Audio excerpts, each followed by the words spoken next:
I sat in the sterile white hallway of Pacific Northwest Medical Center, staring at the paper in my trembling hands.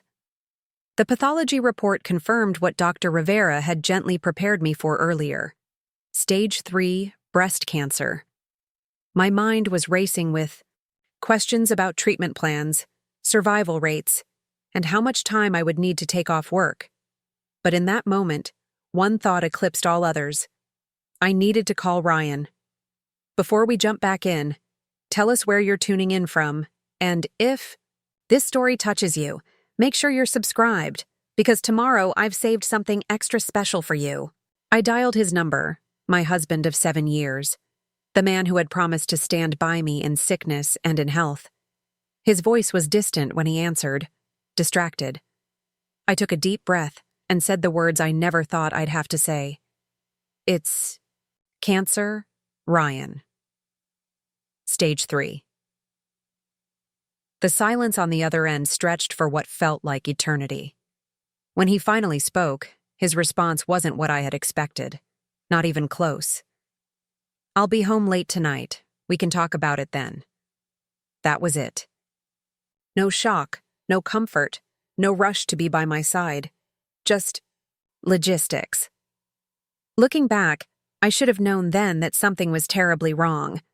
But I was too consumed by my own diagnosis to see that my marriage was already terminal. What I didn't know then, what I couldn't have imagined, was that, within 6 weeks as I lay weakened from my second round of chemotherapy, Ryan would pack his bags and walk out our front door. His parting words would echo in my mind for months to come. "This is too much work, Emma. I didn't sign up for this." He left me to face cancer alone. That was 16 months ago. Now, as I stand in front of the coffee shop where we're scheduled to meet, I'm no longer the same woman he abandoned. My hair has grown back, shorter and surprisingly darker than before. My body bears the scars of survival. And my heart. Well, my heart has learned to beat perfectly fine without him. Which makes his recent text message all the more perplexing. "Emma, I need your help. Please. It's urgent." The universe, it seems, has quite the sense of irony. My earliest memory of Ryan Taylor is from a rainy Tuesday evening at Powell's Books in downtown Portland. I was browsing through the marketing section when a tall figure reached over me to grab a business strategy book from the top shelf. He smiled and apologized for invading my space. His eyes were kind, crinkled at the corners when he smiled. We ended up talking for hours over coffee, the rain pattering against the windows, creating this perfect little bubble around us. "You're different, Emma," he told me that night. "You know exactly who you are." It was the first of many compliments. That made me feel seen. Special. Ryan had a talent for that, making you feel like you were the only person in the room, like you mattered. 7 years later, standing in our bedroom as he packed his suitcase, those memories felt like they belonged to someone else. Some other couple in some alternate universe where vows actually meant something. "You can't just leave," I said, leaning against the doorframe for support. My body was so weak from chemo that standing upright required conscious effort. The metallic taste in my mouth hadn't subsided in days. "We're supposed to be partners, Ryan." He didn't look at me as he methodically folded his expensive button-downs. "I've been thinking about this for a while, Emma, even before." His voice trailed off, unwilling to say the word cancer out loud, as if my disease was somehow more shameful than his abandonment. "Before what? Before your wife got sick and actually needed you to step up?" My voice cracked, betraying the emotion I was desperately trying to contain. Ryan finally met my gaze, and what I saw there wasn't guilt or shame. It was relief. Relief to be unburdening himself. "You don't understand what this is like for me," he said, zipping his suitcase, closed with finality. "Watching you suffer. Coming home to this every day. The appointments, the medications, the mood swings from the chemo. It's too much work. I didn't sign up for this version of our life. I didn't sign up for this version of our life." as if cancer had been my choice, a lifestyle decision I'd made to inconvenience him. In sickness and in health, I whispered. That's literally what you signed up for. He sighed, the sound of someone who felt unfairly judged. People say things at weddings, Emma. Nobody actually expects. He stopped himself, perhaps hearing how callous the words sounded. But it was too late. The truth was out. Ryan dragged his suitcase off the bed. I've taken an apartment downtown. I'll send for the rest of my things. He reached into his pocket and placed a credit card on the IE dresser. Use this for whatever you need. Medical bills, groceries, whatever. I'm not a monster. Not a monster. Just a man walking out on his cancer-stricken wife because she had become inconvenient. Because she required care instead of providing it. Because cancer had transformed her from an asset to a liability in his carefully curated life. I didn't cry when he left. I was too stunned, too focused on the basic mechanics of survival. The next round of chemo was scheduled for Thursday. I needed to figure out who would drive me now. I needed to call the insurance company to make sure my coverage wouldn't be affected. I needed to eat something, even though nothing stayed down these days. It wasn't until later that night, as I lay alone in our bed, now just my bed, that the tears finally came. Not delicate, dignified tears, but ugly, gasping sobs that racked my weakened body. I cried for the marriage I thought I had, for the partner who was supposed to be my shelter in the storm, not the one who ran at the first sign of rain. For the future we had planned together, now evaporated like morning mist. When the tears finally subsided, I was left with a curious emptiness. And in that emptiness, a tiny voice whispered, "Maybe this is for the best. Maybe now you can focus entirely on healing without worrying about his disappointment, his discomfort, his needs." I didn't know it then, but that little voice was right. Ryan's departure, painful as it was, would turn out to be one of the best things that ever happened to me. Not because being abandoned during cancer treatment was some kind of blessing. It wasn't. It was cruel and traumatic. But because it forced me to discover a strength I never knew I possessed. My phone buzzed on the nightstand. It was Sophia, my best friend since college, checking in. "Did you tell him?" her text read. I stared at the screen, fingers hovering over the keyboard. How to compress this earthquake into a text message? Finally, I simply wrote, "He's gone. Left me. Said I'm too much work." 3 dots appeared immediately, then disappeared, then appeared again. Finally, her response came through. "I'm coming over. Now, pack a bag. You're staying with me until further notice." Before I could protest, another text. "This is not a negotiation, Emma." And that was how, on the night my husband walked out, I found myself sitting at Sophia Chen's kitchen table, wrapped in a blanket, sipping ginger tea to settle my nauseous stomach. Sophia moved around her kitchen with purposeful energy, making up the guest room, calling my doctor to update my emergency contact information, creating a shared calendar for my treatment schedule. "We're going to get through this," she said, her dark eyes fierce with determination. "All of it. The cancer and the Ryan-sized bullet you just dodged." I managed a weak smile. "I don't think you're supposed to call your friend's husband leaving." Her during chemo, a bullet dodged. Sophia sat down across from me, taking my cold hands in her warm ones. "Listen to me, Emma Taylor. Any man who walks out when things get hard isn't a man worth keeping. You deserve better. And when you're cancer-free, because you will be, you'll see that this was actually a gift. He showed you who he really is before you wasted more years on him." I wasn't ready to see it as a gift. Not yet. But having Sophia's unwavering support was like finding a life raft in stormy seas. For the next several weeks, her guest room became my sanctuary.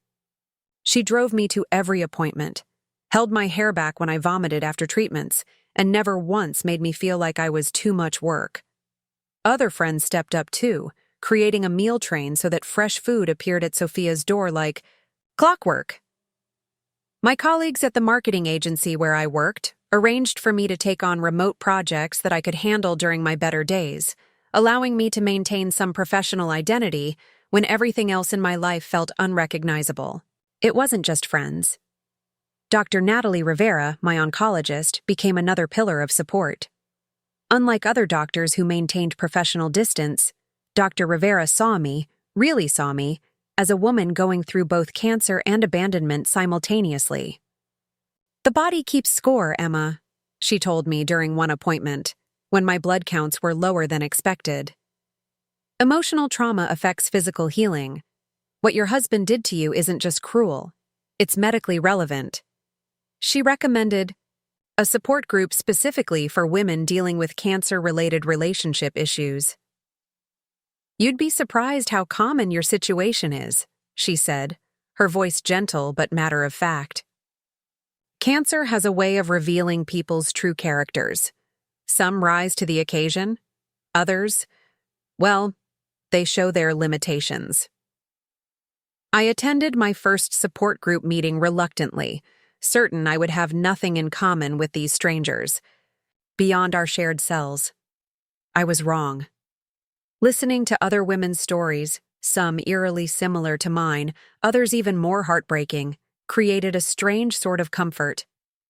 Preparing and narrating this story took us a lot of time, so if you are enjoying it, subscribe to our channel. It means a lot to us. Now back to the story. There was Diane, whose fiancé postponed their wedding indefinitely after her diagnosis. Maria, whose husband of 20 years began an affair with their children's nanny while she underwent radiation. Jennifer, whose girlfriend simply ghosted her after the first surgery. We were a sorority none of us had ever wanted to join, bound together by the dual betrayals of our bodies and our loved ones. Yet in that church basement, sipping lukewarm coffee from styrofoam cups, I found something. I desperately needed perspective. "At least he was honest," said Diane one evening, after I'd shared particularly hurtful details about Ryan's departure. "My ex kept saying he was coming back, that he just needed space. Had me hanging on for months before I finally got the message." Maria nodded sagely. "Clean breaks heal better. Trust me on this." They were right, I realized. Ryan's cruelty had been absolute, but it had also been clarifying. There were no mixed signals, no false hope. He had shown me exactly who he was, freeing me from any lingering illusions about our marriage. 3 months into my treatment, as my body waged war against both the cancer and the chemicals meant to cure it, divorce papers arrived. Ryan had been efficient, as always. The settlement was generous on paper. He would continue paying the mortgage on our house for 1 year, cover my health insurance through COBRA for the maximum allowed period, and provide a lump sum that, under normal circumstances, might have seemed fair. But these weren't normal circumstances. I was fighting for my life, unable to work full-time, facing medical bills that accumulated despite insurance. The generous settlement revealed a fundamental truth. Ryan saw our relationship as a transaction. His guilt could be assuaged with money. My worth could be calculated and paid off. My first instinct was to sign the papers immediately, to sever all ties with the man who had deemed me disposable. But Sophia urged caution. "At least talk to a lawyer first," she insisted. "You're making decisions while traumatized and literally on drugs, Em. Give yourself a beat." She was right, of course. The consultation with Sandra, a divorce attorney specializing in cases involving illness, was eye-opening. "This settlement is inadequate considering the circumstances," Sandra said, reviewing the documents through reading glasses perched on her nose. "He left you specifically because of your health crisis. That's relevant. Oregon courts take a dim view of spouses who abandon partners during illness." I shifted uncomfortably in my seat. "I don't want to drag this out. I just want him gone from my life." Sandra's expression softened. "I understand that, Emma. But your future self will thank you for securing the resources you need right now. This isn't about punishing him. It's about protecting you. We negotiated a significantly better settlement. Ryan, eager to extricate himself cleanly and quickly, agreed to the amended terms without much pushback. The house would remain mine, with the mortgage paid in full. My medical expenses would be covered for 5 years. The financial security this provided was undeniable, but the real value was in what it represented, an acknowledgement, however reluctant, that what he had done was wrong. The divorce was finalized 6 months after Ryan walked out, just as I was completing my last round of chemotherapy. On paper, I was now both single and cancer-free, though follow-up treatments and monitoring would continue for years. Both statuses felt surreal, like clothes that didn't quite fit yet. "We should celebrate," Sophia declared when the final papers came through. "Both the divorce and your last chemo, a clean slate party." I wasn't sure I had the energy for a party, but I understood the importance of marking these transitions. So on a crisp autumn evening, a small group gathered in Sophia's backyard, which she had transformed with string lights and patio heaters to ward off the October chill. My support group friends were there, along with colleagues who had kept me tethered to normality through remote work opportunities. Dr. Rivera came too, out of her white coat and into jeans and a sweater, looking like a different person entirely. Standing among these people who had carried me through the darkest period of my life, I felt a wave of gratitude so intense it nearly buckled my knees. These were the people who had seen me at my absolute worst, bawled, vomiting, weeping, raging, and had stayed. Not because of wedding vows or legal obligations, but because of something purer, genuine care. "I want to make a toast," I said, raising my glass of sparkling cider. Alcohol was still on my restricted list. "To all of you. When Ryan left, I thought I was alone. But I wasn't. I had all of you. And it turns out that's better than having one person who doesn't really want to be there." Faces smiled back at me, eyes glistening with shared emotion. We had been through a war together, these people and I, and we had won. That night, back in the house that was now truly mine, I sat at my desk and opened my laptop. During treatment, I had been too exhausted to work full-time, but I had managed to keep my skills sharp by taking on small freelance marketing projects. Now, staring at the screen, an idea began to take shape. What if I started my own agency? One specializing in healthcare communication, leveraging both my professional expertise and my personal experience as a patient. The thought was simultaneously terrifying and exhilarating.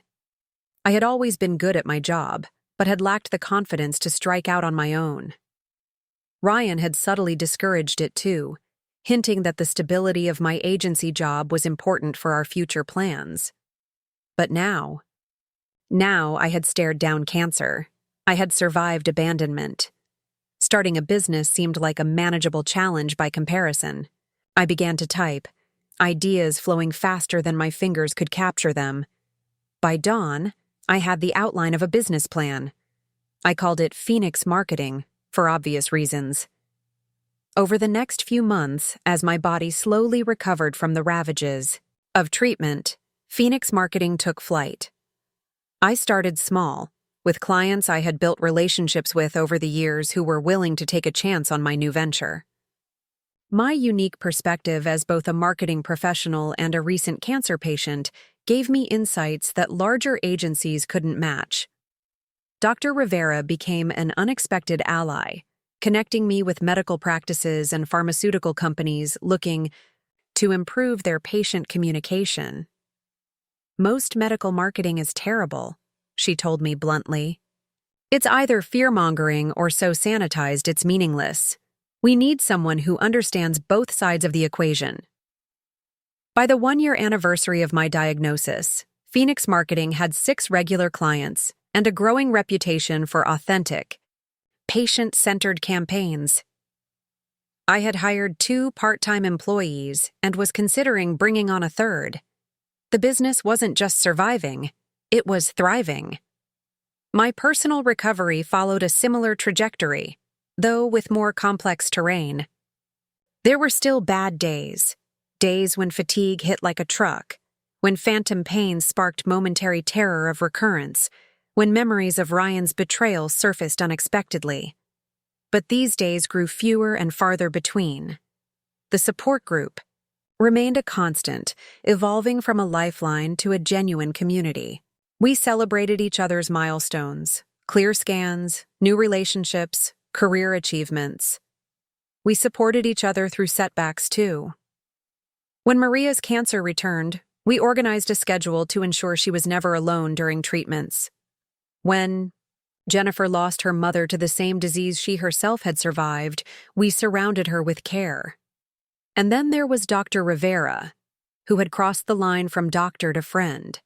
During one of our now regular coffee meetups, she presented me with a small handcrafted wooden box. "This is for you," she said, sliding it across the table. "Open it when you're alone."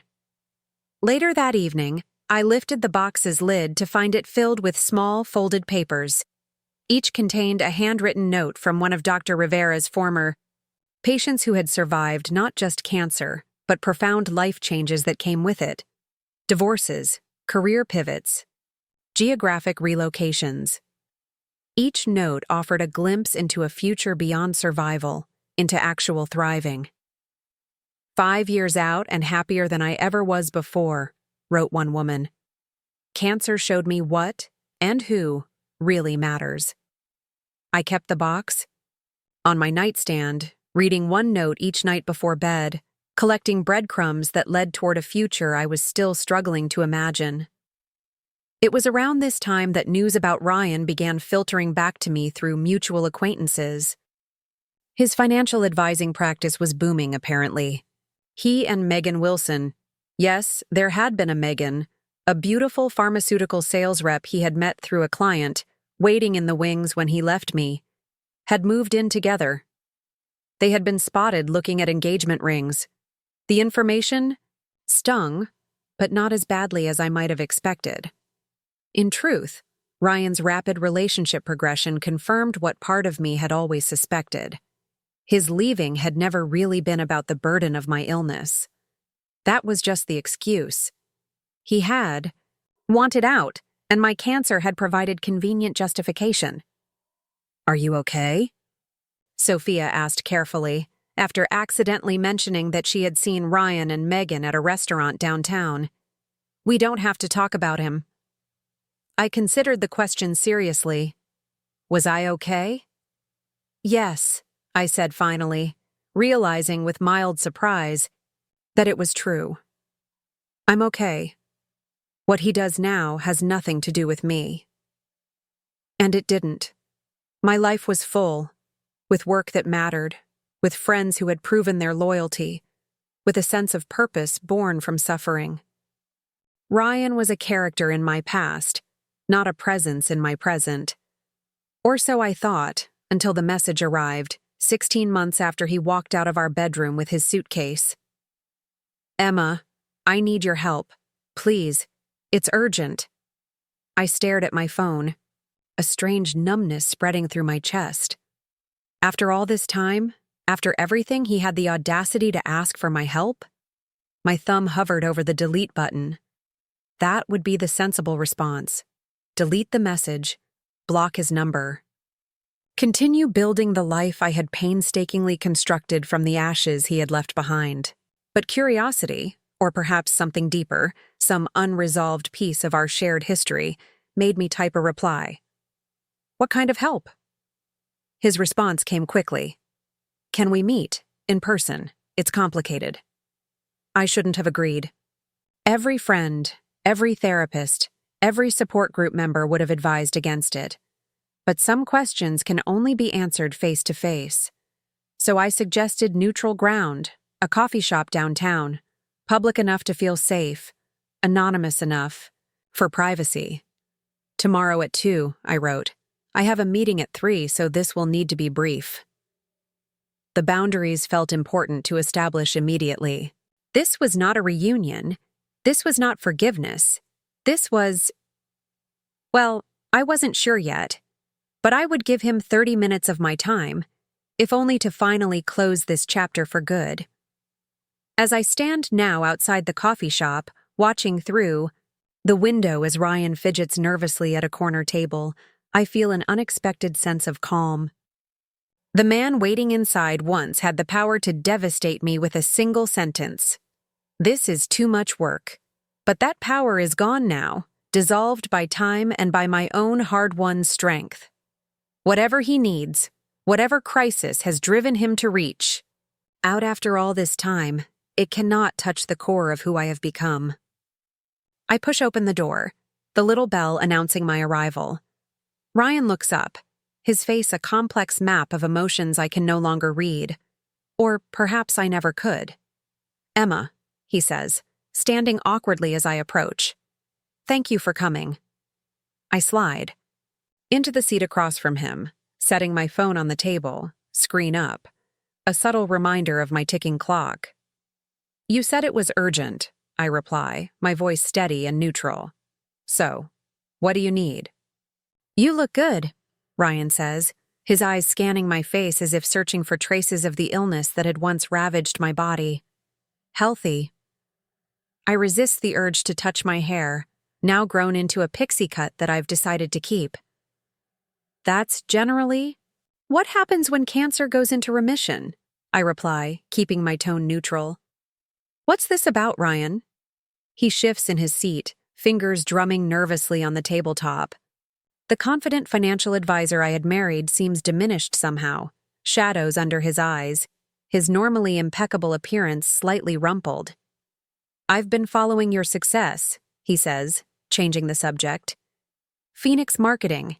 It's impressive. What you've built." "Ryan." My patience is already wearing thin. "You didn't ask me here to discuss my business." He sighs, shoulders slumping. "No, I didn't." He takes a sip of his coffee, grimacing as if it's gone cold. "There's no easy way to say this, so I'll just say it. I'm in trouble, Emma. Serious trouble." "What kind of trouble?" I ask, though I already have my suspicions. "Financial trouble?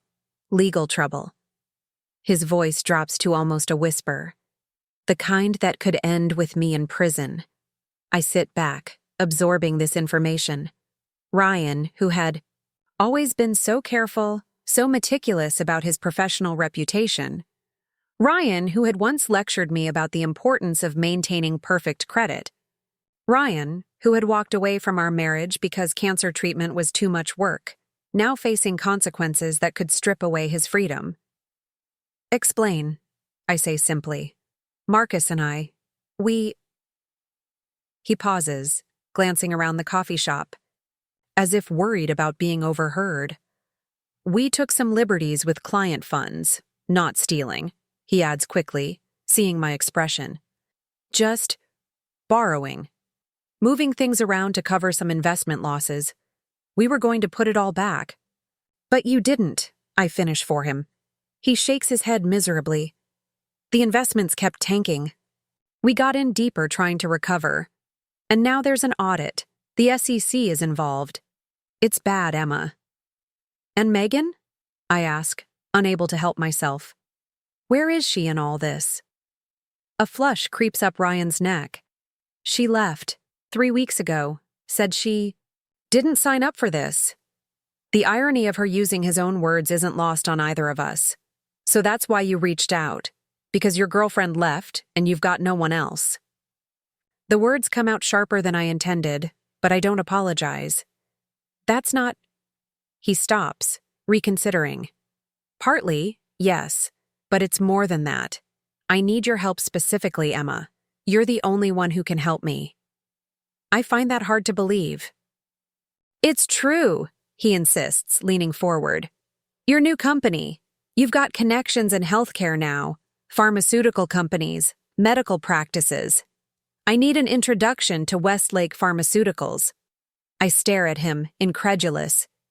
"You want me to introduce you to my clients?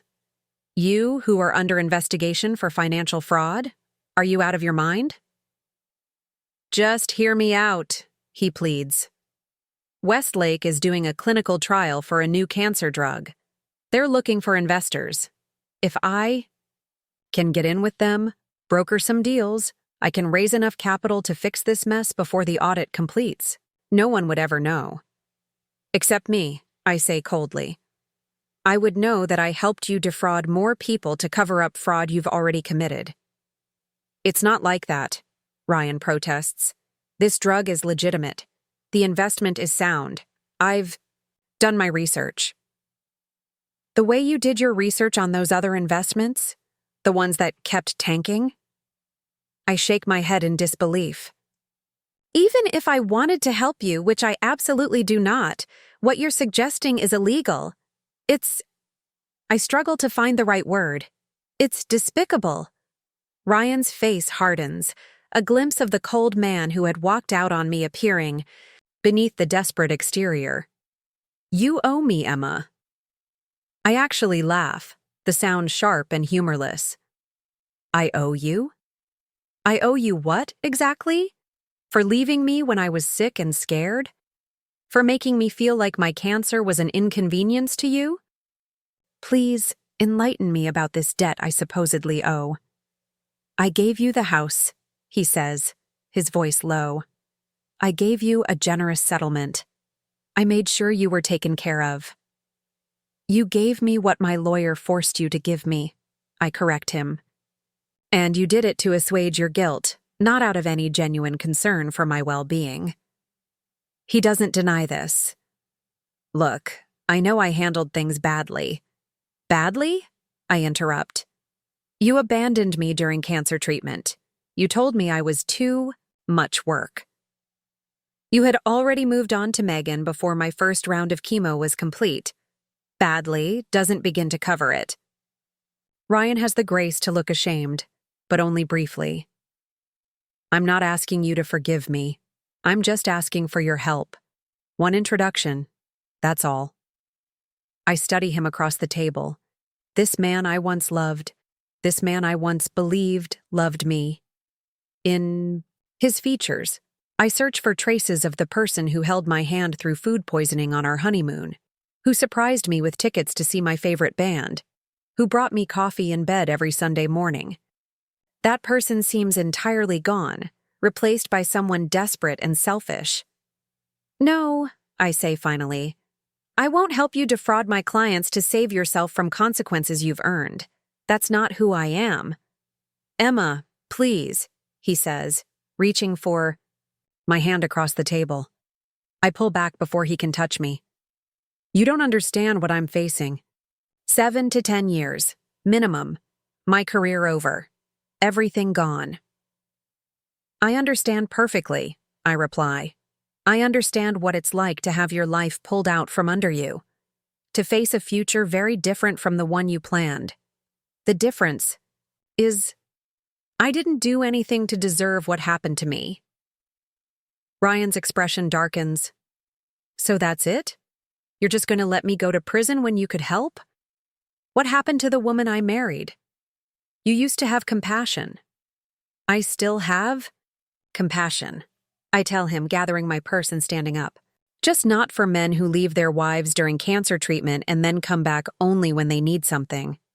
Goodbye, Ryan.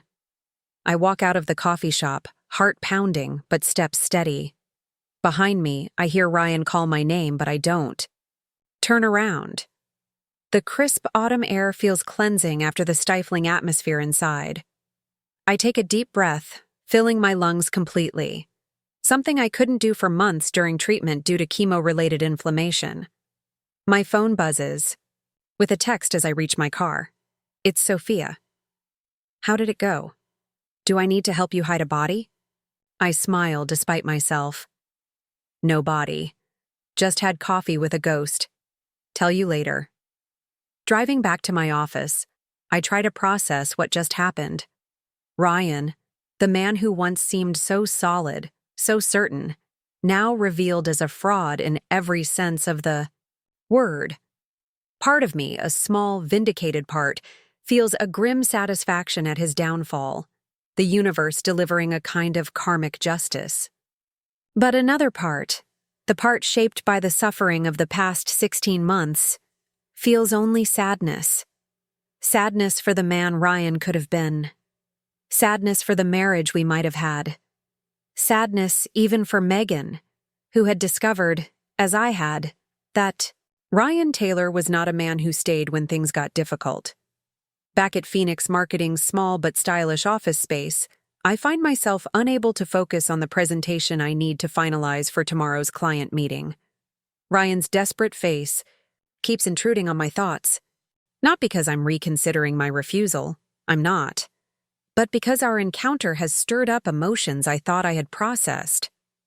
"You look like you've seen a ghost," says Jenna, my assistant and first official employee, poking her head into my office. "Meeting not go well?" I consider deflecting, but transparency has become a cornerstone of my post-cancer life. "It was my ex-husband," I admit. "He wanted a favor." Jenna's eyebrows shoot up. "The ex-husband who left during your treatment? That ex-husband?" "The very same." She whistles low. "Wow, that takes some nerve." "He's in trouble," I explain. "Wanted me to introduce him to Westlake. Apparently, he's been playing fast and loose with client funds and needs a way out." "And you told him to go to hell, right?" Jenna's loyalty is one of the reasons I hired her. In so many words, yes. She nods approvingly. "Good. Though I wouldn't blame you if you wanted to mess with him a little. You know, string him along, get his hopes up, then crush them, like a cat playing with a mouse." The suggestion makes me laugh, breaking the tension I've been carrying since leaving the coffee shop. Tempting, but no. I want nothing to do with him or his problems. "Fair enough," Jenna says. "Anyway, Dr. Rivera called. She wants to know if you can move your quarterly checkup to next Wednesday instead of Friday." "That's fine," I tell her, grateful for the return to routine matters. "Can you also pull the Westlake presentation? I want to review the competitor analysis section before tomorrow." As Jenna leaves to fetch the presentation, my phone buzzes again. Another text. From Ryan. "Please reconsider. I'm desperate. I'll do anything." I stare at the message, a complex mix of emotions swirling through me. There's something almost satisfying about seeing him beg, about being the one with the power now. But I recognize the darkness in that satisfaction and refuse to indulge it. I delete the message without responding and turn my phone face down on the desk. The rest of the day passes in a blur of client calls and presentation prep. By the time I drive home, the encounter with Ryan feels almost like a strange dream, disconnected from my actual life, my actual home. I pull into the driveway of the Craftsman house that is now truly mine, paid for in full as part of the divorce settlement. I've repainted it since Ryan left, replacing the sterile white he preferred with a warm blue-gray, planted hydrangeas and lavender in the front beds, bought the reading chair I'd always wanted for the bay window in the living room. Small changes that have transformed this space from our house to my home. Inside, I kick off my shoes and head straight for the kitchen to pour a glass of wine, another post-treatment luxury I've reclaimed. The doctor gave me the all-clear for moderate alcohol consumption 6 months ago, and I still savor the simple pleasure of a good Pinot Noir after a long day. I'm just settling into my reading chair with my wine and the novel I've been trying to finish for weeks when the doorbell rings. For a moment, I consider ignoring it. It's past 8, and I'm not expecting anyone. But curiosity gets the better of me, and I peer through the peephole. Ryan. My heart sinks. Of course he would show up here. Of course he wouldn't respect my clearly stated boundary. Of course. I consider pretending I'm not home, but the lights are on, my car is in the driveway, and I can see from his expression that he knows I'm inside. Reluctantly, I open the door but stand firmly in the threshold, blocking his entry. "You shouldn't be here," I say by way of greeting. "I know," he admits. "But I didn't know where else to go. Can I come in? Please? Just for a few minutes." I hesitate, torn between my desire to maintain boundaries and a nagging sense that something is really wrong. Ryan looks worse than he did this afternoon. Pale, sweaty, his eyes darting nervously. 5 minutes, I say finally, stepping aside to let him pass. In the living room, not upstairs. He nods gratefully and follows me into the living room, where he stands awkwardly, not sitting down until I gesture to the sofa across from my chair. Even then, he perches on the edge, clearly uncomfortable. "You've changed the place," he says, glancing around. "It looks good." "Ryan," I say firmly, "why are you here?" He runs a hand through his hair, a gesture so familiar it creates an unwelcome pang of nostalgia. "I didn't tell you everything this afternoon. The situation. It's worse than I let on." "Worse how?" "Some of the clients whose funds we—" He trails off, searching for a euphemism. "Some of them aren't just regular investors. They're connected, dangerous people." I feel a chill despite the warmth of the room. "Are you saying you stole from criminals?" "Not stole," he corrects automatically. "Borrowed without proper documentation. But yes, some of the clients have ties to organizations you wouldn't want to cross. And they know." He nods miserably. "Got a visit yesterday. Very polite. Very clear about what would happen if their money wasn't returned by the end of the month." I take a long sip of wine, processing this new information. So this isn't just about avoiding prison, it's about avoiding something worse. Yes. "What about Marcus? It's his problem too, right?" Ryan's expression darkens. "Marcus is gone, emptied his accounts, took his wife and kids, disappeared, left me holding the bag." "Of course he did," I mutter. "Because that's what people do in Ryan's world. When things get tough, they leave." "So you thought." "Who do I know who doesn't abandon people when they need help? I know, my ex-wife, the one I abandoned when she had cancer." He winces at my harsh tone, but doesn't deny the accuracy of my assessment. "I know how it sounds. I know I have no right to ask you for anything, but Emma, these people will hurt me. Maybe worse." "That sounds like a problem for the police," I suggest. Ryan laughs bitterly. "Right.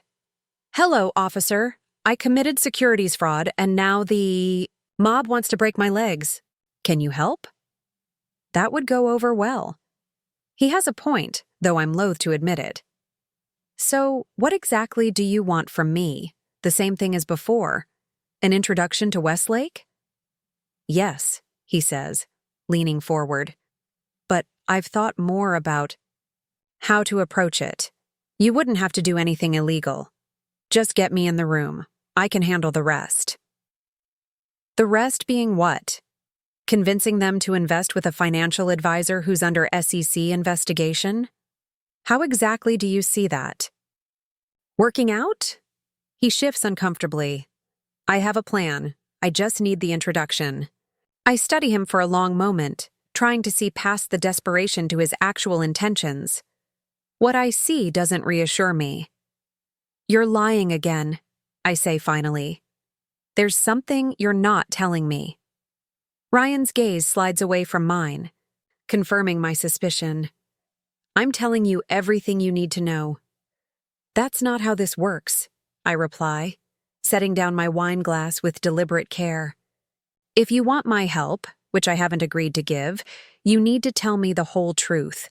All of it." He stands abruptly, pacing across the room to the window and back. "Fine. The whole truth. I don't just need an introduction to Westlake. I need access to their research data on the new drug. The real data, not the sanitized version they're showing potential investors." "Why?" I ask, though I'm already dreading the answer. "Because I need to know if the drug actually works," he says, as if this should be obvious. "If it does, I can leverage that information with certain investors before the clinical trial results are public."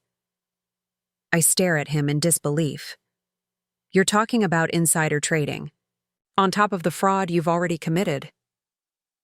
"It's a gray area," he argues weakly. "It's really not." I stand up, putting physical distance between us.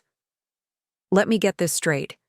You want me to help you commit a federal crime using confidential information from my client? A client whose trust I've worked incredibly hard to earn? A client who took a chance on my new business when others wouldn't? Ryan has the decency to look ashamed. When you put it that way. There's no other way to put it, I snap. You're asking me to be your accomplice in securities fraud, to risk my business, my reputation, my future, to save you from consequences of your own making. Not just consequences, he reminds me, voice tight with fear. These people will hurt me. Emma, maybe kill me. Then go to the police, I repeat. Go to the FBI, tell them everything and get protection. There are options here that don't involve dragging me into your mess. Ryan shakes his head vehemently. I can't do that. If I go to the authorities, I'm definitely going to prison. For years. This way, there's at least a chance I can fix things without anyone knowing. Anyone except me, I point out. And Westlake. And whoever else gets caught in the crossfire of your scheme. He steps toward me, something desperate and dangerous in his eyes. You don't understand what these people are capable of. What they might do. I understand perfectly, I reply, standing my ground. What I don't understand is why you think your problems should become my problems, why your poor choices should compromise my integrity. Because we were married, he says, as if this explains everything. Because once upon a time, you loved me. And you loved me, I counter. Until I got sick. Until I became inconvenient. Until I was too much work. His face contorts with something like genuine regret. I know I hurt you. I know what I did was unforgivable. But Emma, I'm begging you, help me this one time and you'll never have to see me again. The promise, you'll never have to see me again, is tempting, but not tempting enough to outweigh the moral and legal implications of what he's asking. The answer is no, Ryan. I won't help you commit fraud or insider trading. I won't betray my client's trust. I won't risk everything I've built to save you from your own poor decisions. So that's it? His voice rises slightly. You're just going to let me die? You're not going to die, I say, though I can't be certain of this. You're going to face consequences. There's a difference. Ryan steps closer, invading my personal space. After everything I did for you. Everything you did for me? I interrupt, incredulous. Like what exactly? Walking out when I needed you most? Making me feel like my illness was a burden? Moving on to Megan before my hair had even fallen out from chemo? He flinches at the reminder but doesn't back down. I made sure you had financial security. I could have fought the settlement, dragged things out. I didn't. How generous of you, I say, my voice dripping with sarcasm. Should I have sent a thank you note? Dear Ryan, thanks for not being even more of a monster during the worst period of my life. Best wishes, Emma. His face darkens with anger. You always twist things. Make me the villain. You made yourself the villain, I reply evenly. The moment you decided that your wedding vows had an asterisk next to in sickness and in health. We stand there in tense silence, the air between us charged with a complex mixture of old hurt and new conflict. This man, who once knew every inch of my body, who once held my hair back when I had the flu, who once promised to love me forever, now feels like a dangerous stranger in my living room. You need to leave, I say finally, moving toward the front door to make my point clear. I can't help you, and I don't want to. Ryan doesn't move. I'm not leaving until you agree to help me. A chill runs down my spine at his tone. For the first time, I feel genuinely afraid of what he might do. Ryan, I say carefully, if you don't leave now, I'm calling the police. He scoffs. And tell them what? That your ex-husband is asking for a business introduction? That an unwanted visitor refuses to leave my home. I correct him. pulling my phone from my pocket. I'm sure they'd be very interested to meet you. We stare at each other for a long, tense moment, a silent battle of wills. Finally, Ryan's shoulders slump in defeat. Fine, he says. I'll go. But this isn't over, Emma. I need your help, and I'm going to get it one way or another. The implied threat sends another wave of fear through me, but I keep my expression neutral as I open the front door. Goodbye, Ryan. He walks past me without another word, his cologne, still the same brand after all this time, momentarily, overwhelming my senses with unwelcome memories. I watch from the doorway as he gets into his car, slams the door, and drives away, tires squealing slightly on the pavement. Only when his taillights disappear around the corner do I close and lock the door, engaging the deadbolt and security chain for good measure. My hands are trembling, I realize, as I lean back against the solid wood. Whether from anger or fear or some combination of both, I'm not sure. I return to the living room and pick up my phone, hesitating only briefly before dialing. Emma? Sophia answers on the second ring. Everything okay? Not really, I admit. Ryan showed up at my house. It was unsettling. I'm coming over, she says immediately, and I can hear her already moving, keys jingling in the background. You don't have to. Already on my way, she interrupts. Open a bottle of wine. The good stuff, not that cheap Merlot you save for cooking. I smile despite myself. Okay. 20 minutes later, Sophia is sitting across from me in my living room, glass of Cabernet in hand, listening intently as I recount both encounters with Ryan. Her expression grows increasingly alarmed as I explain the full extent of his request.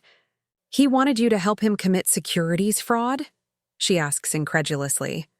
After everything he put you through? And insider trading, I add. Don't forget that part. Sophia shakes her head in disbelief. The audacity of mediocre white. Men never ceases to amaze me. She takes a thoughtful sip of wine. You think he's telling the truth about the dangerous investors? I consider this. Maybe. Probably. He seemed genuinely scared. Scared enough to drag you into his mess, she points out. Scared enough to threaten you when you refused. He didn't exactly threaten me, I hedge. Sophia gives me a look. This isn't over. I'm going to get your help one way or another. Emma, that's a threat. She's right, of course. I just don't want to confront the implications. What am I supposed to do? Call the police and say my ex-husband made a vague, ominous statement? They'd laugh me out of the station. Maybe, Sophia concedes, but you should document everything. Times, dates, what was said, just in case. In case what? She meets my gaze steadily. In case he escalates. In case he decides that asking nicely isn't getting him what he wants. A knot forms in my stomach at the thought. You really think he would? What? Force me to help him somehow? I don't know, Sophia admits. The Ryan you married? Probably not. But this Ryan? Desperate? Being hunted by criminals? Facing prison time? I wouldn't put anything past him. I sink deeper into my chair, suddenly exhausted. This isn't fair. I've spent the last 16 months rebuilding my life, my health, my career. I finally feel like myself again. Better than myself, even. And now Ryan shows up, trying to drag me back into chaos. Sophia reaches across the space between us to squeeze my hand. Then don't let him. You've worked too hard to get where you are, to become who you are. I'm not planning to help him, I assure her, but I'm worried about what he might do next. Then we'll be prepared, Sophia says firmly, starting with practical security measures. When was the last time you changed your locks? I blink, considering. Never. Ryan gave me his keys during the divorce, but he could have made copies, Sophia finishes. First thing tomorrow, we're calling a locksmith. And I think you should stay at my place tonight, just to be safe. Part of me wants to protest that she's overreacting, that Ryan wouldn't actually hurt me. But another part, the part that saw something unfamiliar and dangerous in his eyes tonight, agrees with her assessment. Okay, I say finally. Let me pack a bag. As I move through the house, gathering what I'll need for an overnight stay, I find myself hyper-aware of how vulnerable I suddenly feel in this space that has been my sanctuary. Every creak of the old house makes me jump. Every shadow seems potentially threatening. This, too, is something Ryan has taken from me, I realize. The sense of safety in my own home. Upstairs in my bedroom, I pull a small duffel bag from the closet and begin filling it with essentials. Pajamas, a change of clothes for tomorrow, toiletries. As I zip the bag closed, my gaze falls on the small wooden box Dr. Rivera gave me, still sitting on my nightstand. On impulse, I pick it up and tuck it into the bag as well. Tonight feels like a night when I might need the reassurance of those notes, those breadcrumbs leading toward a future beyond current troubles. When I return downstairs, Sophia is on the phone, speaking in hushed tones. She ends the call when she sees me. That was David, she explains, referring to her husband. He's setting up the guest room for you. And he's going to stay home tomorrow. Work remotely. That's not necessary, I protest. I don't want to disrupt your lives. It's not a disruption, she insists. It's what friends do. Besides, David has been looking for an excuse to work from home and play with the new espresso machine. I smile gratefully, once again struck by how fortunate I am in my chosen family. Thank you, I say simply. Sophia waves away my thanks. Don't mention it. Now, let's go before it gets any later. I'm exhausted, and you look like you're about to fall over. As we head to her car, I glance back at my house, windows glowing warmly in the darkness, hydrangeas silvered by moonlight. Just this morning, it represented everything I had accomplished, everything I had reclaimed. Now it feels compromised, tainted by Ryan's unwelcome presence. It's going to be okay, Sophia says, following my gaze. Whatever he's planning, whatever he does next, we'll handle it. Together. I nod, wanting to believe her. But as we drive away, I can't shake the feeling that the past I thought I had escaped has returned with a vengeance, threatening everything I've worked so hard to build. Later, lying awake in Sophia's guest room despite my exhaustion, I replay the day's events in my mind, the shock of seeing Ryan again after so many months, the audacity of his request, the subtle shift from desperate plea to implied threat. What will he do next? The question circles endlessly, preventing sleep. Will he come to my office? Try to contact my clients directly? Find some other leverage to force my cooperation? Or will he realize the futility of his efforts and seek help elsewhere? From the police, perhaps? Or from whatever friends he hasn't yet alienated with his actions? I don't know. And the not knowing is almost worse than any specific threat. I reach for the wooden box I brought with me, opening it in the dim light filtering through the guest room curtains. I select a note at random and unfold it carefully. The most valuable lesson cancer taught me, it reads in neat, precise handwriting, is that I am stronger than any crisis. Remember, you've already survived the unsurvivable. Whatever comes next is just another Tuesday. I trace the words with my fingertip, drawing strength from this stranger who has walked a path similar to mine. They're right, I realize. I have already endured what should have broken me. I have already rebuilt from ashes. Whatever Ryan brings, whatever chaos he tries to create, it cannot compare to what I've already overcome. With this thought, I finally drift into an uneasy sleep, the note still clutched in my hand, like a talisman against the darkness. Morning sunlight filters through unfamiliar curtains as I slowly awaken in Sophia's guest room. For a moment, I'm disoriented, unsure why I'm not in my own bed. Then the memories of yesterday crash back, Ryan's desperate pleas, his implied threats, my hasty retreat to the safety of my friend's home. I reach for my phone, half expecting to find a barrage of messages from Ryan. Instead, there's just one. Sent at 3:17 a.m. I'm sorry about last night. I was desperate, still am. But I shouldn't have pushed you. Please call me when you're ready to talk. The apology feels calculated, designed to lure me back into conversation. I delete the message without responding and drag myself out of bed. In Sophia's kitchen, I find David already up, true to his word about working from home today. He's dressed in sweatpants and a faded Portland Trail Blazers t-shirt, his laptop open on the kitchen island beside a steaming mug of coffee. "Morning," he says cheerfully. "Coffee's fresh, and there's that fancy granola you like in the pantry." David has always been like this, thoughtful in quiet ways, noticing preferences and remembering them. He's the perfect complement to Sophia's more outspoken nature, and I've often envied their partnership. Not with jealousy, but with a wistful recognition of what a healthy relationship looks like. "Thanks," I say, helping myself to coffee. "Where's Sophia?" "Early meeting. Couldn't reschedule. She said to tell you she called a locksmith who can come to your place at 11, and she's arranged for a security company to do an assessment this afternoon." I sigh, torn between gratitude for her efficiency and embarrassment at the fuss. She doesn't need to do all that. David gives me a level look over the rim of his coffee mug. "She told me what happened, Emma. Ryan's behavior isn't normal or safe." "I know," I admit. "It's just, I've spent so much time and energy reclaiming my life. I hate that he can still disrupt it like this." "That's exactly why you need to take precautions," David points out. "To protect what you've built." He's right, of course.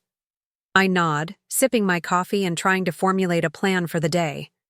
I have client meetings I can't reschedule, emails that need responses, a business to run. I can't put my life on hold, because my ex-husband has resurfaced with problems of his own making. "What time is your first meeting?" David asks, seeming to read my thoughts. 10:30 at the office, then another at 1. He nods. "I'll drive you there and pick you up after. Then we can meet the locksmith and security consultant at your house." I start to protest that he doesn't need to chauffeur me around, but the truth is, I'm grateful for the support. For not having to face the day alone. "Thank you," I say instead. "No problem. What are friends for if not to protect each other from desperate ex-husbands involved with the mob?" His tone is light, but his eyes are serious. I manage a small smile. "When you put it that way." By the time I've showered, dressed in the clothes I packed last night, and finished my coffee, I feel more centered. More myself. Ryan's reappearance in my life is a complication, not a catastrophe. I've handled worse. Much worse. The workday passes in a blur of meetings and calls, the familiar rhythm of business both comforting and distracting. I don't mention Ryan to my colleagues or clients, compartmentalizing his existence into a separate box from my professional life. It's a skill I perfected during cancer treatment, this ability to section off difficulties, to prevent them from bleeding into every aspect of my being. David, true to his word, picks me up after my final meeting. As we drive to my house to meet the locksmith, I notice him checking the rearview mirror more often than usual. "Are you looking for something?" I ask. He hesitates before answering, making sure we're not being followed. A chill runs through me. "You think Ryan would follow me?" "I think a man who's in trouble with criminals and desperate enough to ask his ex-wife for help might do a lot of things," David says carefully. "Better safe than sorry." When we arrive at my house, I'm relieved to see no sign of Ryan's car nearby. The locksmith is already waiting, a middle-aged woman with practical clothes and a no-nonsense demeanor. She changes all the exterior locks, efficiently, explaining the features of the new, more secure deadbolts as she works. "Much harder to pick," she says, demonstrating the new front door lock. "And these come with keys that can't be duplicated at your local hardware store." You need the security card I'm giving you to make copies. An hour later, the security consultant arrives, a former police officer named Mike who now runs a private security business. He walks through the house methodically, making notes on a tablet, pointing out vulnerabilities I never noticed.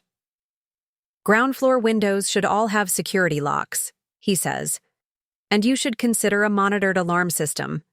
At minimum, I'd recommend security cameras for the front and back entrances. It feels surreal, transforming my cozy home into a fortress. But as Mike explains the various options, I find myself nodding, imagining Ryan's face contorted with that unfamiliar desperation I saw last night. How soon can you install everything? I ask. I can have a team here tomorrow, Mike says. We can do the whole job in a day. Do it, I tell him, signing the estimate he presents on his tablet. After Mike leaves, David helps me check all the windows and doors, making sure everything is secure for the night. You want to come back to our place? He offers. Just until the security system is installed. I'm tempted, but shake my head. I need to sleep in my own bed, reclaim my space. I gesture at the new locks. Besides, I'm safer now than I was yesterday. David doesn't look entirely convinced but respects my decision. Call us if anything at all seems off, no matter what time. I will, I promise. After he leaves, I move through the house turning on lights, trying to dispel the lingering unease that Ryan's visit left behind. In the kitchen, I pour a glass of wine and lean against the counter, scrolling through emails on my phone. One from Dr. Rivera catches my eye, a reminder about my appointment next week, along with a link to a new support group specifically for cancer survivors facing relationship challenges. I click the link, scanning the group description. It meets, Thursdays at 7 in the community room at Pacific Northwest Medical Center. Tomorrow, in fact. I make a mental note to attend, craving the understanding that only others who have walked a similar path can provide. The rest of the evening passes quietly. I heat up leftover pasta for dinner, catch up on work emails, call Sophia to thank her for arranging the locksmith and security consultation. There's no further word from Ryan, which should be reassuring but somehow makes me more uneasy. What is he planning? Has he found another way to solve his problems? Or is he simply regrouping? Before making another attempt to enlist my help? I go to bed early, exhausted by the emotional toll of the past 2 days. Sleep comes surprisingly easily, my body apparently more tired than my racing mind. I awaken to the sound of my phone ringing. Not a text alert, but an actual call. The clock on my nightstand reads 2:34 a.m. My heart races as I fumble for the phone, expecting to see Ryan's name on the screen. Instead, it's a number I don't recognize. Hello, I answer cautiously. Is this Emma Taylor? A woman's voice, unfamiliar. Yes, who is this? My name is Julie Reynolds. I'm a nurse at Portland Memorial Hospital. I'm calling about Ryan Taylor. You're listed as his emergency contact. My blood runs cold. What happened? Mr. Taylor was brought in about an hour ago. He's been injured. Quite seriously. Injured how? I ask, already getting out of bed, reaching for clothes. The nurse hesitates. It appears to be an assault, multiple injuries. He's asking for you. Of course he is. Even now, even after everything, I'm still the person he reaches for in crisis. I close my eyes briefly, weighing my options. I could refuse. I could hang up and go back to sleep. I owe Ryan nothing, less than nothing. But I'm not Ryan. I don't abandon people in their hour of need, even people who have hurt me. I'll be there in 20 minutes, I tell the nurse. Portland Memorial is eerily quiet at this hour, the emergency department staffed by a skeleton, crew of night shift workers. At the reception desk, I give Ryan's name and am directed to a curtained bay in the treatment area. I steel myself before pulling back the curtain, unsure what I'll find. The reality is worse than I imagined. Ryan lies on the gurney, his face almost unrecognizable beneath bruising and swelling. One eye is completely shut, the other mere slits between puffy flesh. His right arm is in a temporary splint, and there's a brace around his neck. Various machines monitor his vital signs, their steady beeping the only sound in the small space. "Ryan?" I say softly. His one partially open eye finds me, and relief floods his battered features. "Emma," he croaks. "You came." "Of course. I came." I move closer, careful not to touch any of the medical equipment. "What happened?" "What do you think happened?" His voice is raspy, barely audible. "I told you these people were dangerous." A sick feeling settles in my stomach. "The investors? They did this to you?" He attempts to nod, but winces with the movement. "Warning shot. Said next time they'll kill me." A doctor enters then, clipboard in hand, expression grave. He introduces himself as Dr. Patel and explains Ryan's injuries with clinical detachment. 3 broken ribs, a fractured radius, severe bruising, possible concussion, numerous lacerations. "He's lucky," Dr. Patel concludes. "A few more blows to the head might have caused permanent damage." Lucky is not the word I would use to describe the man before me, but I nod my understanding. "When can he be discharged?" "We'd like to keep him for observation today, but assuming no complications, probably this evening." After the doctor leaves, an uncomfortable silence fills the small space. Ryan watches me with his one partially functional eye, seemingly waiting for me to speak. "Where will you go when they discharge you?" I ask finally. "Your apartment?" "Not safe," he whispers. "They know where I live." The implication hangs in the air between us. He wants to come home with me. To my home. The home that was once ours. The home I have reclaimed and made my own. "Ryan," I begin, but he interrupts. "Just for a few days," he pleads. "Until I figure something out. Until the swelling goes down. Enough that I can think straight. Please, Emma." I look at him, really look at him. Beyond the physical injuries, I see terror in his eyes. Real, visceral terror. Whatever game he was playing yesterday, showing up at my door with veiled threats. This is different. This is survival. 2 days, I say finally. "You can stay for 2 days. Then we figure out a more permanent solution." Relief washes over his damaged face. "Thank you," he whispers. I don't tell him about the new locks, the security assessment, my suspicions about his intentions. That can wait. Right now, he's a human being in pain, afraid for his life. And whatever else Ryan has done, whatever else he is, I can't turn my back on that. I stay until dawn, dozing uncomfortably in the chair beside his bed. When visiting, hours officially begin at 8. A nurse suggests I go home, get some proper rest, and return later. I take her advice gratefully, stopping at a drive-thru for coffee on my way home. The security installation team is scheduled to arrive at 10. I have just enough time to shower, change clothes, and make some calls rearranging my day to accommodate Ryan's discharge. Jenna is understanding when I explain I need to work remotely, though I give her a sanitized version of events, an injured ex-husband with nowhere else to go. She offers to bring any necessary documents to my house, an offer I gratefully accept. Mike and his team arrive precisely at 10, and I give them free rein of the house while I set up my laptop at the kitchen table. Between email responses and client calls, I watch as they install window sensors, door alarms, and discrete cameras at each entrance. By mid-afternoon, my home has been transformed into what Mike calls a basic but effective security envelope. "The system connects to your phone," he explains, walking me through the app that now displays live feeds from the cameras. "You'll get alerts for any unauthorized entry, and this panic button." He hands me a small device that resembles a car, key fob, Connects directly to our monitoring center. Press it if you feel threatened, and we dispatch security immediately. If necessary, they'll call police as well. I thank him, tucking the panic button into my pocket and wondering if I'll need it sooner than expected, given Ryan's imminent arrival.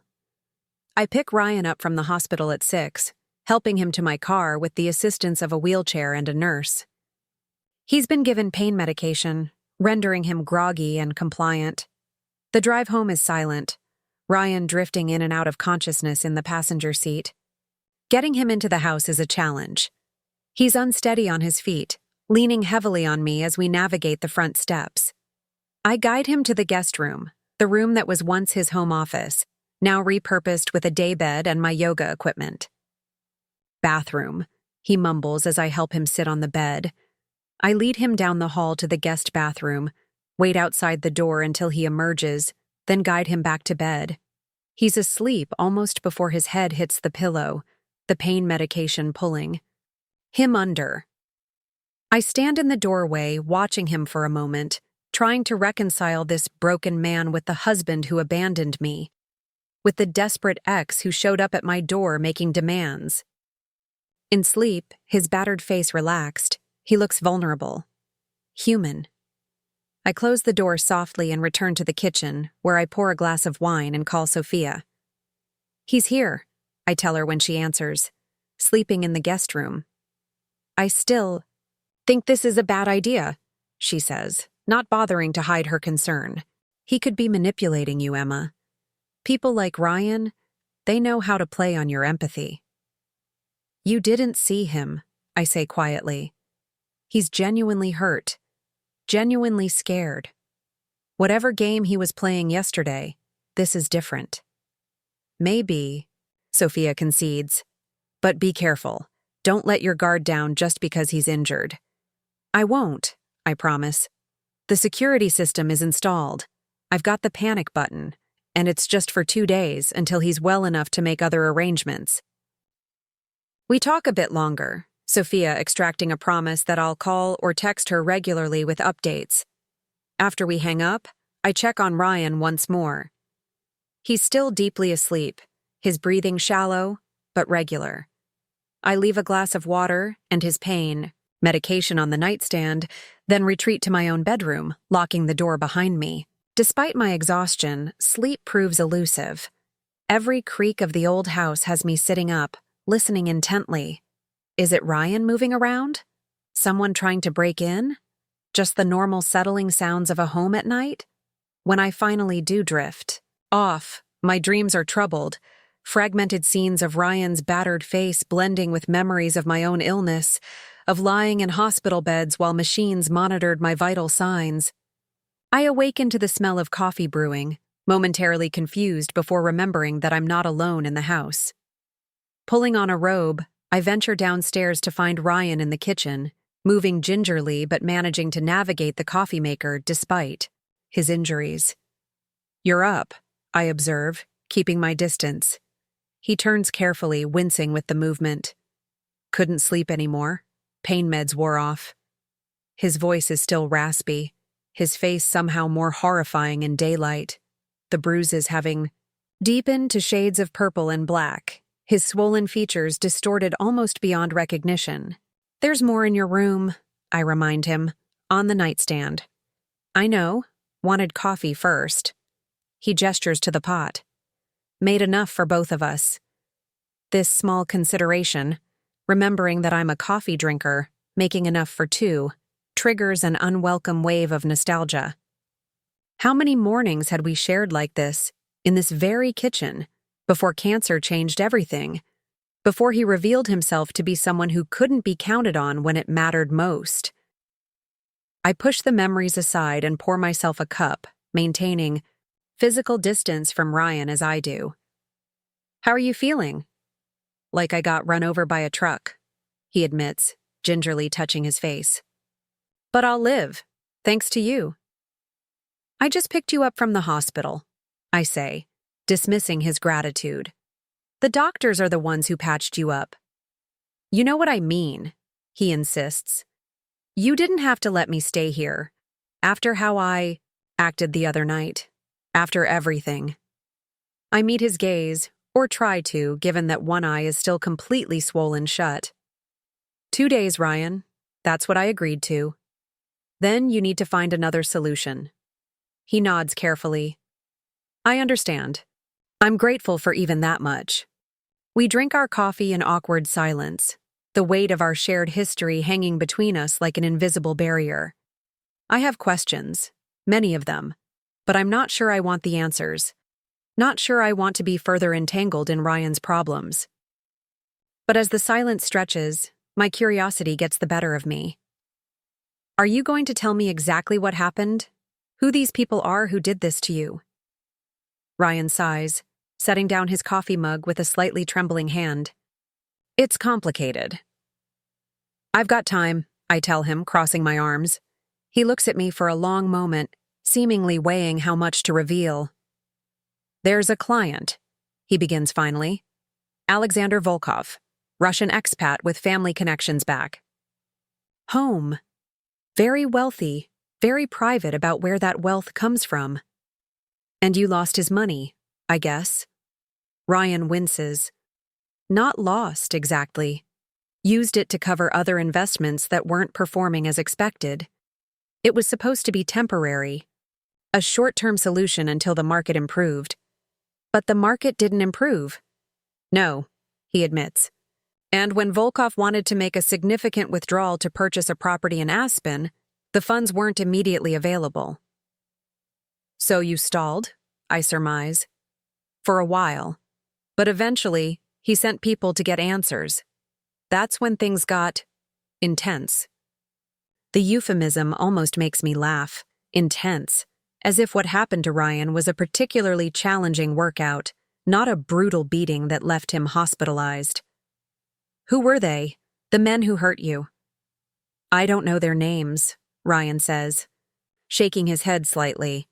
2 guys, built like linebackers, Eastern European accents. They showed up at my apartment yesterday evening. Said Mr. Volkov was disappointed in me. Said I had one more chance to return his money, or next time they wouldn't stop. I absorbed this information, feeling a chill despite the warm coffee in my hands. And do you have his money? Or any way to get it? Ryan's expression answers before his words do. Not all of it. Some. Maybe 30%. What about the SEC investigation? Couldn't you explain the situation to them? Get protection? He laughs bitterly, then grimaces as the movement causes pain. Sure, I could confess to securities fraud and hope they're feeling generous enough to put me in witness protection instead of federal prison. Great plan. Better than being killed by the Russian mob, I point out. Maybe, he concedes. But there's another option. The one I told you about. Of course. We're back to his request for an introduction to Westlake Pharmaceuticals. Back to his scheme to commit more fraud to cover up existing fraud. That's not an option, Ryan, I say firmly. I'm not helping you defraud my clients or commit insider trading. Then help me another way, he suggests, leaning forward despite the obvious pain it causes him. Lend me the money, just enough to pay back. Volkov. I'll figure out the SEC situation somehow. I stare at him, incredulous. You want me to lend you money? After everything? Not a gift, he clarifies quickly. A loan. I'll pay you back, with interest. With what? I challenge. Your assets are probably frozen because of the investigation. Your business partner has disappeared. Your girlfriend left. What exactly would you use to pay me back? He has no answer for this, his gaze dropping to the counter. Besides, I continue, how much are we talking about? How much do you need to pay off Volkov? Ryan hesitates before answering. 1.2 million. The figure hangs in the air between us, its enormity almost laughable. I don't have that kind of money, Ryan, not even close. But your business is doing well, he argues. You must have access to capital, lines of credit. Stop, I interrupt, holding up a hand. Just stop. I'm not bankrupting myself or leveraging my business to solve problems you created. That's not happening. He looks as if he wants to argue further but thinks better of it, nodding resignedly. You're right. I shouldn't have asked. It's not your problem. No, I agree. It's not. We lapse back into silence, the tension in the room palpable. Ryan sips his coffee, wincing occasionally when the mug touches his split lip. I watch him covertly, wondering what he's really thinking, what he's planning. Because Ryan always has a plan, always has an angle. It's what made him a successful financial advisor. It's also what has landed him in this current mess. I have meetings this afternoon, I tell him, breaking the silence. I'll be working from home, but I'll need privacy. The guest room has a desk you can use if you need to make calls or use a computer. Thanks, he says, but I think I'll just rest. The pain meds make it hard to focus anyway. I nod, relieved that I won't have to worry about him overhearing sensitive client conversations. There's food in the fridge. Help yourself. Just stay out of my home office while I'm working. Of course, he agrees readily. Too readily? I push. The paranoia aside. Ryan may be desperate, may be grasping at straws, but surely he wouldn't attempt to access my client files without permission. That would cross a line even he would recognize, wouldn't it? The day passes in an uneasy rhythm. I work from my home office, door firmly closed, while Ryan presumably rests in the guest room. I emerge only briefly to make lunch, a sandwich that I eat at my desk, and to check that Ryan has taken his pain medication as scheduled. By late afternoon, I'm finding it increasingly difficult to focus on work, hyper-aware of Ryan's presence, in the house of the potential threat he represents not just to my safety, but to my professional integrity. What if he's not resting at all? What if he's searching the house for information he could use? What if he's planning to access my computer when I'm not looking? These thoughts spiral until I finally give up on productivity, shutting down my laptop and tidying my desk. It's nearly 5 anyway, a reasonable time to end the workday. When I emerge from my office, I find Ryan in the living room, stretched out on the sofa, watching the news on mute. He looks up when I enter, attempting a smile that comes out as more of a grimace given his injured face. Feeling any better? I ask, perching on the armchair across from him. A little, he says. The swelling in my eye has gone down some. I can almost see out of it now. I nod, noticing that indeed, his right eye is now partially open, a sliver of blue visible beneath the puffy lid. Good, that's progress. An awkward silence falls between us. There was a time when we could spend hours together comfortably, when conversation flowed easily, or silence felt natural, not loaded with tension and unspoken grievances. I've been thinking, Ryan says finally, about what you said this morning. What part specifically? About me creating my own problems. About how it's not fair to ask you to solve them. He shifts on the sofa, wincing slightly. You're right, it's not fair, and I'm sorry for putting you in this position. The apology sounds genuine, but with Ryan, it's hard to tell. He's always been persuasive. It's what made him successful in his career, this ability to make people believe in him, trust him. Thank you for acknowledging that, I say cautiously. I've made a decision, he continues. Tomorrow, when the 48 hours you've given me are up, I'm going to turn myself in, to the FBI, not the local police. Tell them everything about Volkov, about the fraud, all of it. I study his face, looking for signs of deception. You're serious? Yes, he says firmly. It's the only way out. You were right about that too. Relief washes over me, not just because this means Ryan will leave my house as agreed, but because it seems like the safest solution for everyone involved. For Ryan himself, despite the legal consequences he'll face. I think that's the right decision, I tell him. He nods, his expression somber. It won't be easy. I'll probably go to prison. but it's better than looking over my shoulder for the rest of my life. Better than involving you in any more of my mess. The self-awareness is surprising coming from Ryan, who has always been skilled at justifying his actions, at shifting blame when things go wrong. Maybe the beating was a wake-up call. Maybe facing his own mortality has given him perspective. Or maybe this is just another act, another attempt to manipulate. With Ryan, it's hard to know for sure. "I'm going to make dinner," I announced, standing up. "Pasta okay?" "Whatever you're making is fine," he says. "Can I help?" "No need. Rest. I'll call you when it's ready." In the kitchen, I move through the familiar motions of boiling water, chopping vegetables, sautéing garlic. The routine is calming, giving my hands something to do while my mind processes this latest development. If Ryan is sincere about turning himself in tomorrow, then I've made it through this crisis relatively unscathed. 2 uncomfortable days of housing my ex-husband, but no lasting consequences. No compromise of my professional ethics, no financial entanglement with his problems. But as I stir the sauce, a nagging doubt persists. Ryan's change of heart seems too convenient, too sudden.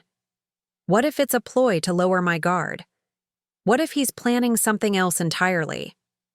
I glance toward the living room, where I can see the back of Ryan's head as he continues watching television. He seems peaceful enough, not like someone plotting a desperate last move. Still, I resolve to remain vigilant, to keep my bedroom door locked tonight, to make sure my laptop and client files are secure, to keep the panic button within reach at all times. Because with Ryan, I've learned the hard way. Things are rarely as simple as they seem. The following morning, I awaken to the sound of my phone's alarm, momentarily forgetting that Ryan is in my guest room. Reality crashes back as I swing my legs over the side of the bed. Today is the day he's supposed to leave. The day he supposedly plans to turn himself in to the FBI. I go through my morning routine quickly, listening for sounds of movement in the rest of the house. The silence is unnerving. Is Ryan still asleep? Has he already left? Or is he moving? Quietly, doing something I should be concerned about? When I finally emerge from my bedroom, the hallway is empty. The guest room door stands ajar, and a quick glance inside reveals rumpled sheets but no Ryan. My pulse quickens as I move downstairs, scanning each room I pass. I find him in the kitchen, fully dressed in yesterday's clothes, his duffel bag, packed and sitting by the door. He's made coffee again, 2 mugs steaming on the counter. His face looks marginally better than yesterday, though still a horrific tapestry of bruises in varying shades of purple, blue, and yellow. "Morning," he says, pushing a mug toward me. "I wasn't sure what time you'd be up." I accept the coffee, cautiously. "You're ready early." He nods, wincing slightly at the movement.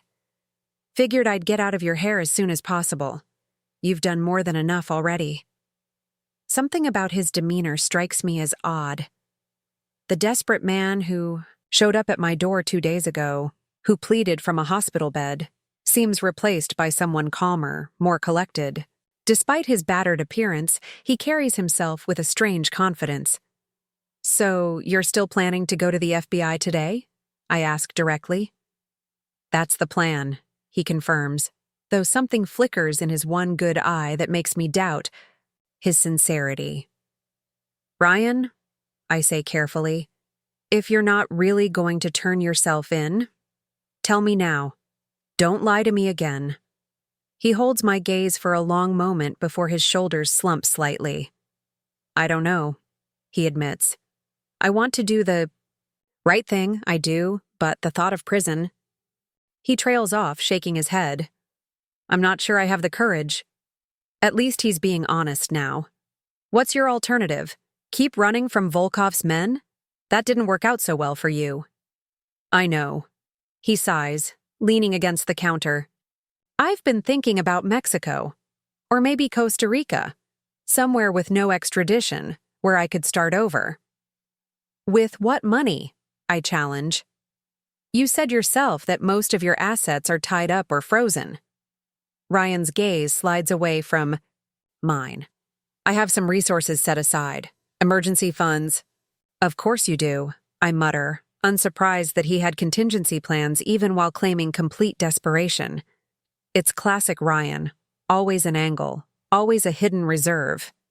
It's not much, he clarifies quickly. Enough to get established. Somewhere new. Maybe start a small business. Nothing fancy. I take a sip of my coffee, using the moment to collect my thoughts. So, what's stopping you? Why are you still here if you've got an escape route planned? He hesitates, seemingly weighing his words. 2 things. First, practical logistics. I need a few days for the swelling in my face to go down. Can't exactly fly under the radar looking like this. He gestures to his battered features. And second. He pauses, something vulnerable passing across his face. I wanted to see you again, to explain, to apologize properly for what I did. Which part? I ask, my voice cooler than I intended. Abandoning me during cancer treatment, or showing up 16 months later asking me to commit securities fraud? Ryan actually flinches at my directness. Both. All of it. He sets down his coffee mug and looks at me with unexpected intensity. I know you have no reason to believe anything I say. I know I've been selfish and cowardly. But for what it's worth, I am sorry, Emma. More sorry than I can express. I study him, searching for signs of manipulation, of the calculated charm. He's always been able to deploy when needed, but all I see is exhaustion, pain, and what appears to be genuine regret. Why now? I ask. Why the sudden need to apologize after all this time? Nearly dying tends to clarify one's thinking, he says with a grimace that might be an attempt at a smile. Those men who beat me, they weren't just sending a message. They would have killed me if they hadn't been interrupted by a neighbor coming home. I nod, acknowledging this but still skeptical. And you're only sorry because you nearly died? Not because what you did was wrong? No, he says quickly. I've known it was wrong all along. He runs a hand through his hair, wincing as his fingers brush a particularly tender spot on his scalp. I couldn't face it. Couldn't face you. It was easier to pretend I was justified somehow. His admission creates a complicated knot of emotions in my chest. Satisfaction that he recognizes his wrongdoing. Anger that it took so long. Doubt about his sincerity even now. What exactly are you apologizing for, Ryan? I press. Be specific. He takes a deep breath, his battered face solemn. For leaving when you needed me most. For breaking my vows. For making you feel like your illness was a burden. Like you were too much work. And for moving on to Megan before you'd even started your second round of chemo. He pauses, swallowing hard. And for coming back only when I needed something from you. For trying to drag you into my mess. For threatening you when you refused. To help. The comprehensiveness of his apology is unexpected. I'd assumed he would focus on the recent events, not delve into the original wound of his abandonment. I was scared, he continues, his voice quieter now. When you were diagnosed. Terrified, actually. Not just of losing you, but of failing you. Of not being the husband you needed. And instead of facing that fear, instead of being brave for you, I ran. I told myself I was doing you a favor, that you'd be better off without me dragging you down. But that was a lie. The truth is, I ran because I was a coward. The words hit me with surprising force. During the darkest days of treatment, during the long nights when I lay awake wondering why I hadn't been enough for him to stay, I had imagined countless versions of this conversation. Had scripted cutting responses to whatever excuses he might offer. But now, faced with his raw confession, those rehearsed replies seem inadequate. You hurt me, I say simply, my voice steady despite the emotion building in my chest. not just my pride or my feelings. You hurt my chances of survival. Patients with strong support systems have better outcomes. That's documented fact. Your leaving made my recovery physically harder. Ryan pales beneath his bruises. I didn't know. Of course you didn't know, I interrupt. Because you didn't stay long enough to find out. You didn't come to a single doctor's appointment, didn't read a single piece of literature about what I was facing. You just decided it was too much and walked away. He looks genuinely stricken, as if this particular aspect of his abandonment hadn't occurred to him before. I'm so sorry, Emma. I know that's not enough. I know nothing can undo what I did. But I am sorry, truly. I nod, acknowledging his apology without explicitly accepting it. You should go. Find your new life in Costa Rica or wherever. Ryan doesn't move, though, his gaze still fixed on me. Before I go, there's something else I need to tell you. About Westlake Pharmaceuticals. My guard immediately goes up. I told you, I'm not helping you with any scheme involving my clients.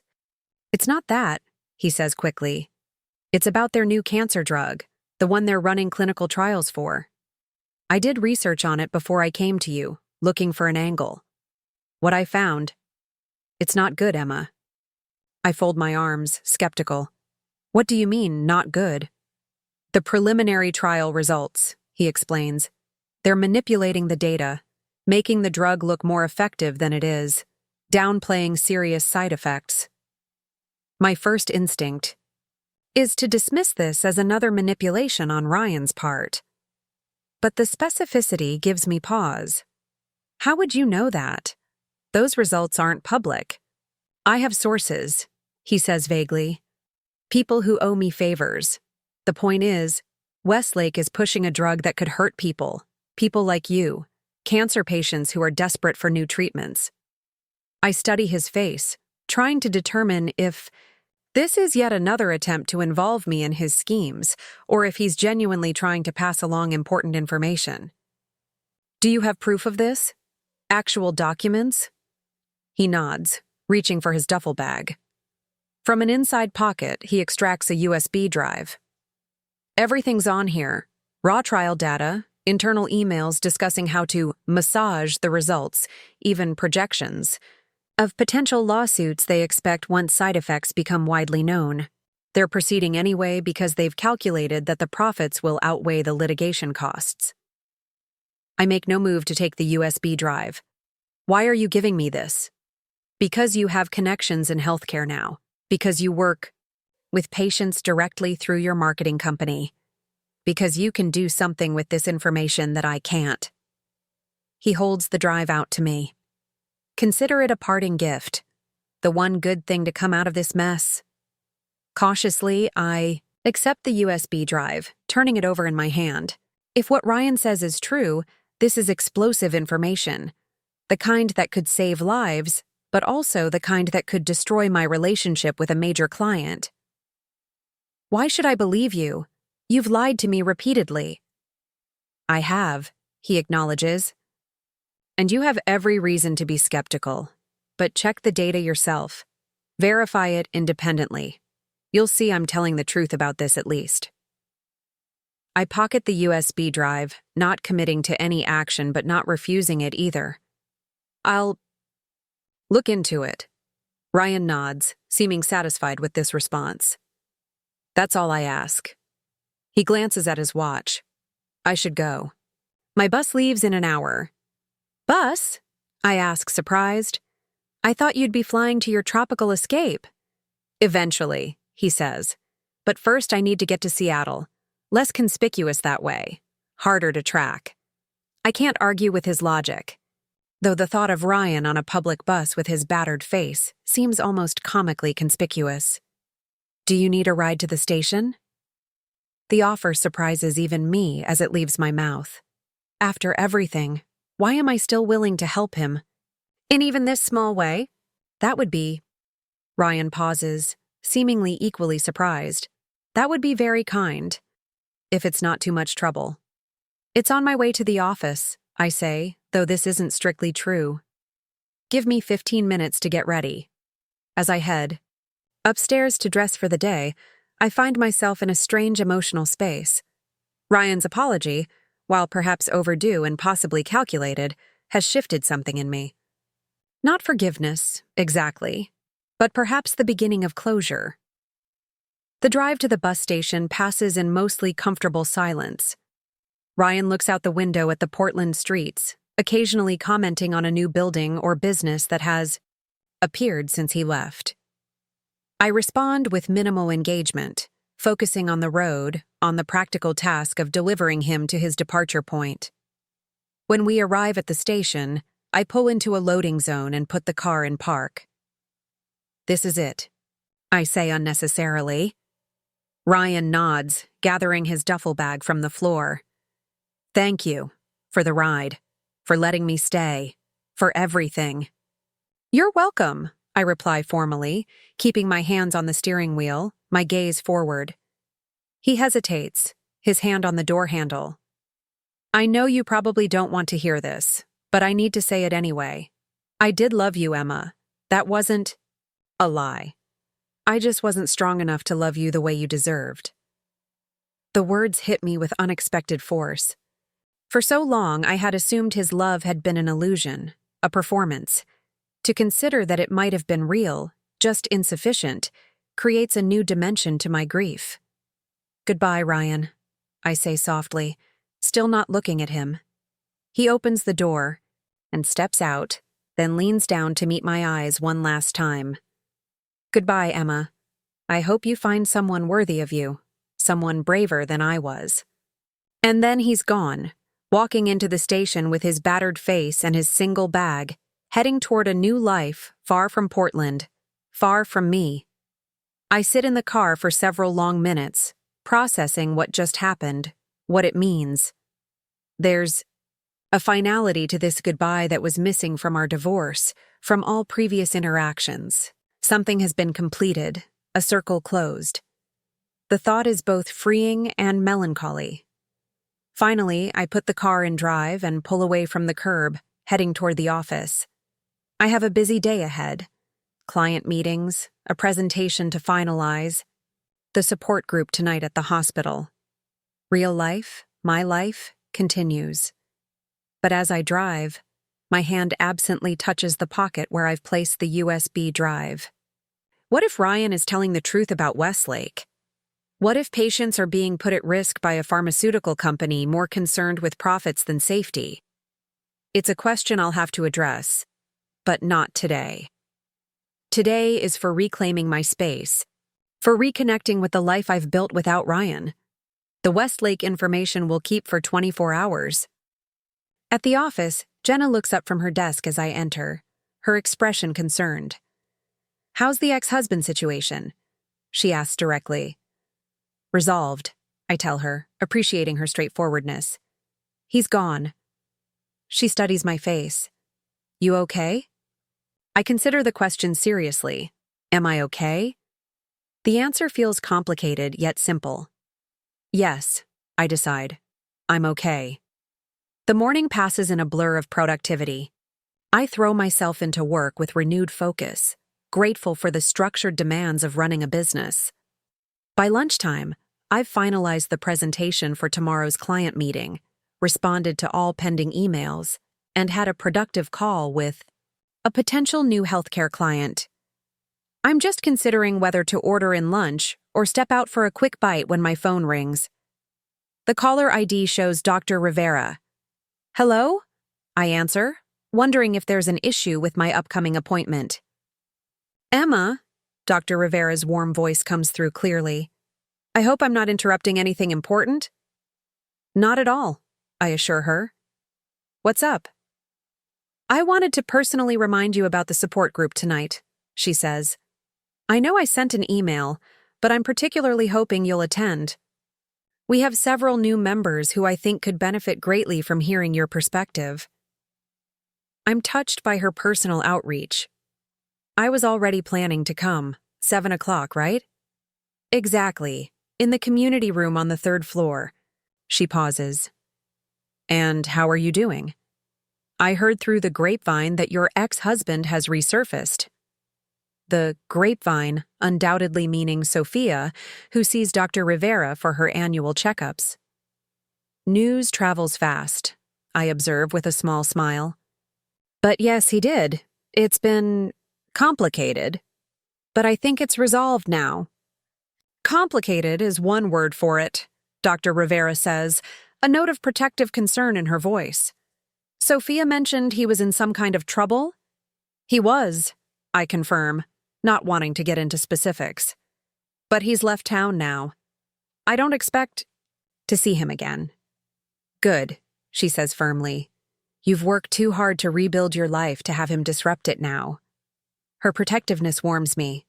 Over the course of my treatment and recovery, Dr. Rivera has become more than just my oncologist. She's become a mentor and friend. I couldn't agree more. After we hang up, I decide to walk to a nearby cafe for lunch, needing fresh air and movement after the emotional intensity of the morning. The October day is crisp but sunny, Portland showing off its autumn colors beneath a clear blue sky. As I walk, I find myself appreciating simple things with renewed awareness. The crunch of leaves beneath my boots, the smell of fresh bread. From a bakery I pass, the distant view of Mount Hood gleaming white against the horizon.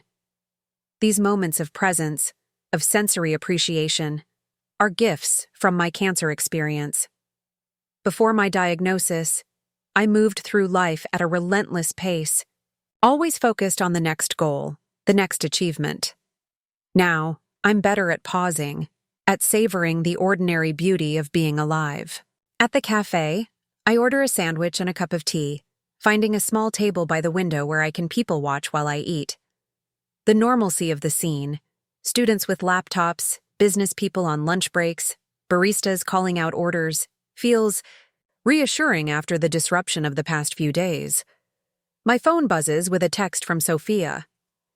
Ex-husband situation handled. Need me to help you burn sage to cleanse his energy from your house? I smile and respond. All handled. He's gone. And maybe on the sage. Couldn't hurt. Her reply comes quickly. Dinner tomorrow? You can give me all the details. Perfect, I text back. My place, I'll cook. As I finish my lunch, my thoughts return to the USB drive in my pocket. If Ryan is telling the truth about Westlake Pharmaceuticals, I have a moral obligation to investigate. But doing so could put my business at risk, could damage a client relationship I've worked hard to build. It's a dilemma without an easy answer. Back at the office, I throw myself into work for the remainder of the afternoon, pushing thoughts of Ryan and Westlake aside until I have time to properly address them. By 5:30, I've cleared my desk and am ready to head to the hospital for the support group. The community room at Pacific Northwest Medical Center is already half full when I arrive. I recognize some faces from previous support groups I've attended, but there are new ones too. Women in various stages of treatment and recovery, their experiences etched in their expressions, in the headscarves some wear, in the careful way others move, protecting surgical sites or accommodating pain. Dr. Rivera spots me and waves me over. Emma, thank you for coming. I want to introduce you to someone. She guides me toward a young woman sitting alone near the back of the room, her posture curled inward as if trying to take up as little space as possible. This is Vanessa. She's just completed her second round of chemo. Vanessa looks up with weary eyes, offering a small smile that doesn't reach them. Hi, she says softly. Vanessa's husband left 3 weeks ago, Dr. Rivera explains gently. I thought talking with you might be helpful. My heart constricts with empathy. 3 weeks into treatment, even earlier in the process than Ryan's departure had been. I'm so sorry, I tell Vanessa, taking the seat beside her. That's incredibly difficult timing. He said he couldn't handle it, Vanessa whispers, her voice cracking slightly. Said he wasn't cut out to be a caregiver. The echo of Ryan's "too much work" sends a pang through me. My ex-husband said something similar, I tell her. It was devastating at the time.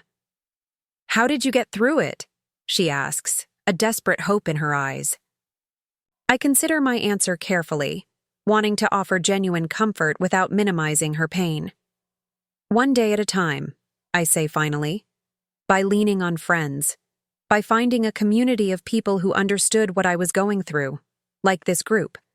And by gradually realizing that his leaving said everything about him and nothing about me.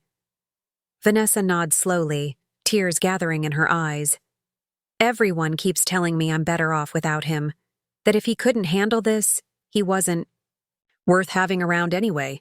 People mean well when they say that, I acknowledge, but it doesn't make the abandonment hurt any less. "Exactly," she says, relief in her voice at being understood. "It still feels like rejection, like I failed somehow by getting sick." "You didn't fail," I say firmly. "Cancer isn't a choice or a personal failing, and neither is someone else's inability to keep their promises." As the support group officially begins, more stories emerge, of partners who stayed but became distant, of friends who disappeared, of family members who offered platitudes instead of practical help. But there are positive stories too, of communities that rallied, of relationships that deepened through crisis, of unexpected support from unlikely sources. I share parts of my journey, careful to focus on the recovery and rebuilding rather than dwelling on Ryan's betrayal. I talk about starting Phoenix Marketing, about how my experience as a patient has informed my approach to healthcare communication, about finding purpose in helping other patients navigate their own journeys. As I speak, I notice Vanessa sitting, straighter, her expression shifting from despair to cautious hope. This, I realize, is why Dr. Rivera wanted me here tonight.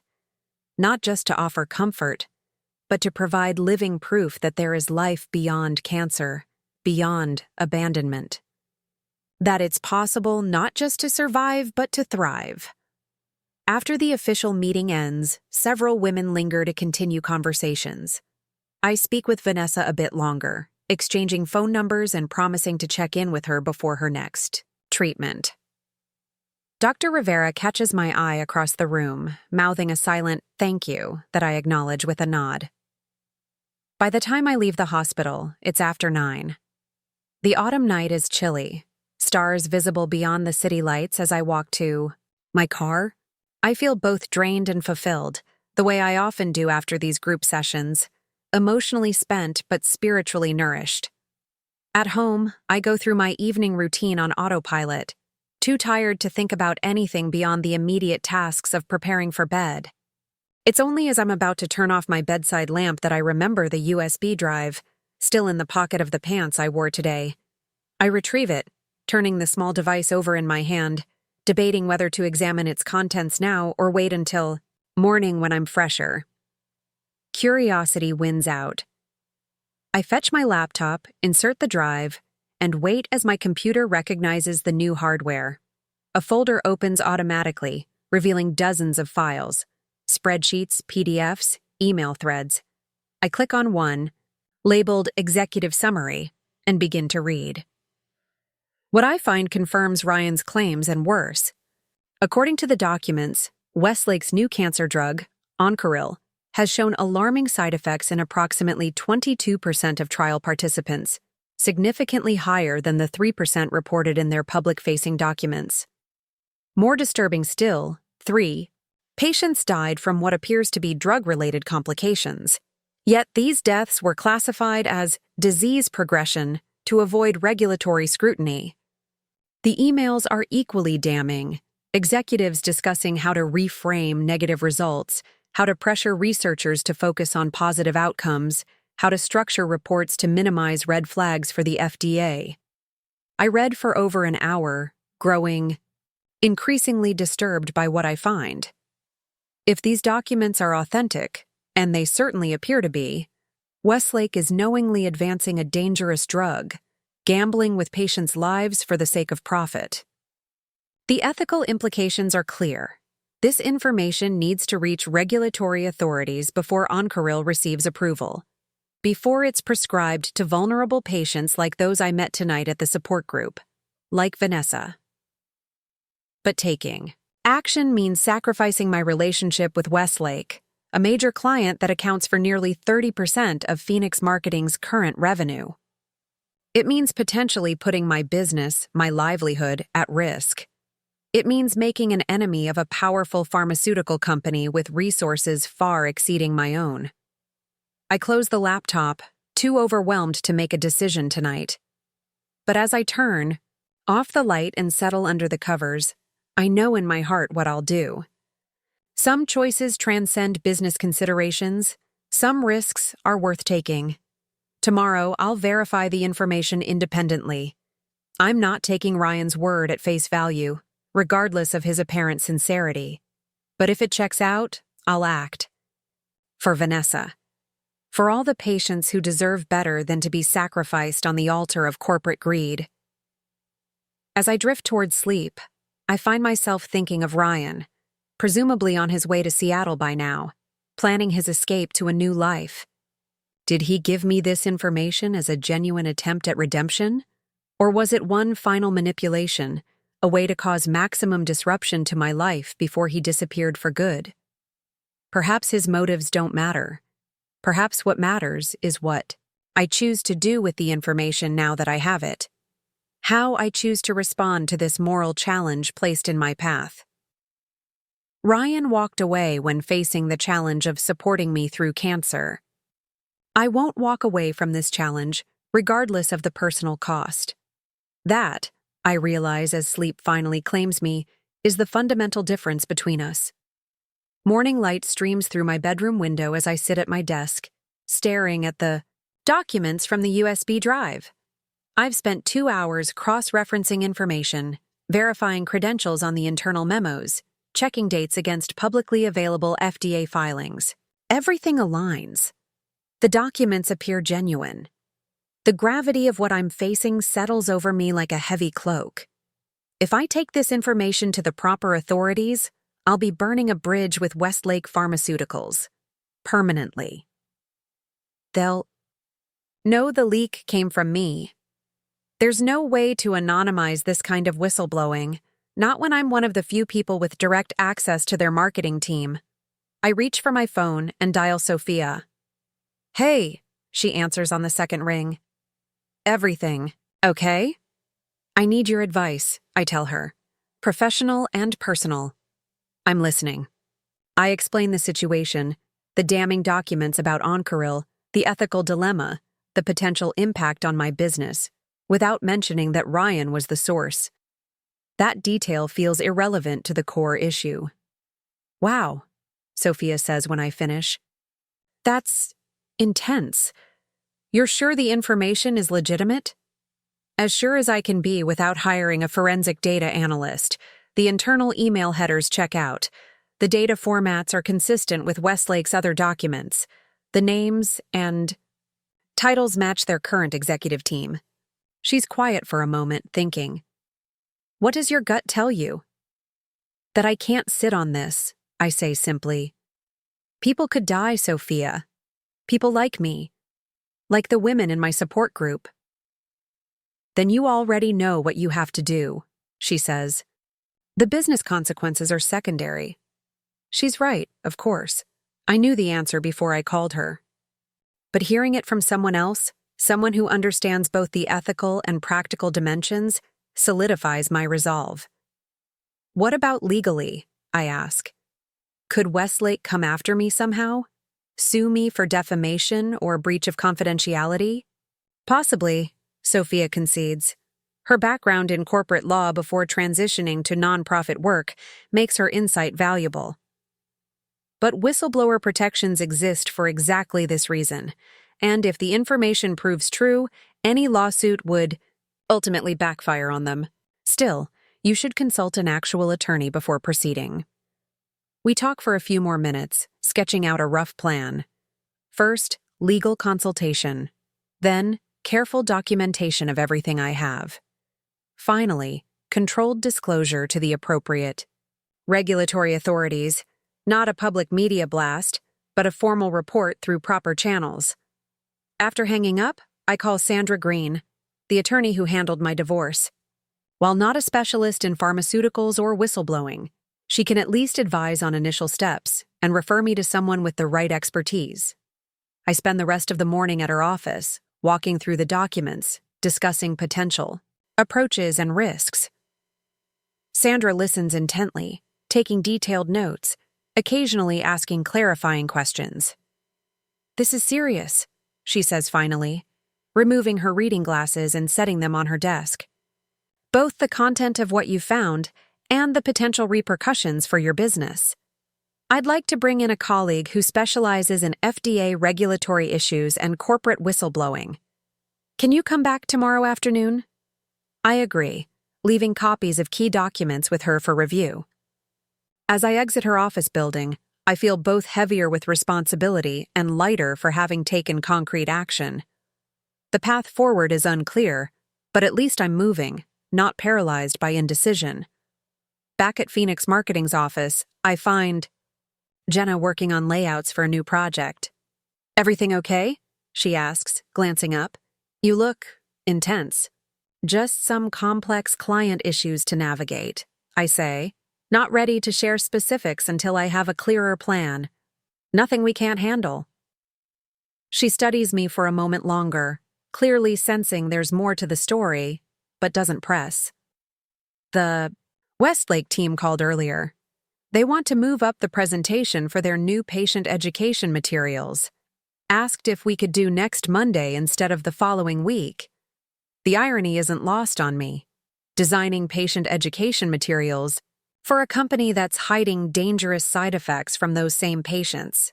Tell them we'll need to check our schedule and get back to them," I reply, buying time until after tomorrow's legal consultation.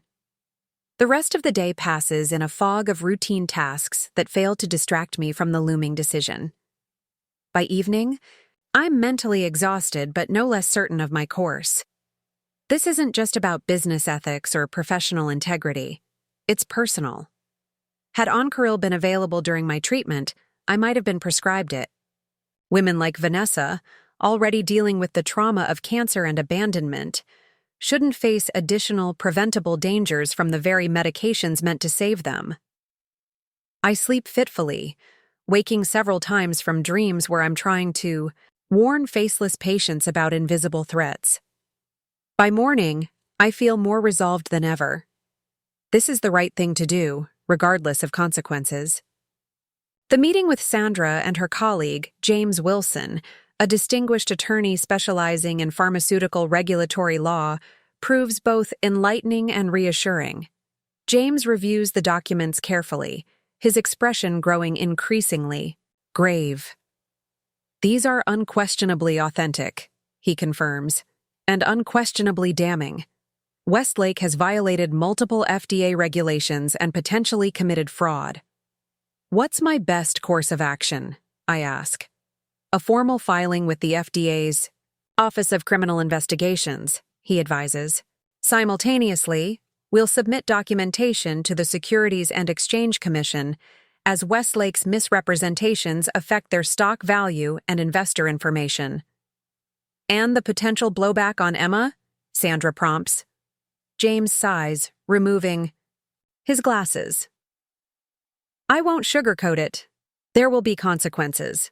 Westlake will almost certainly terminate your contract once they learn you're the whistleblower.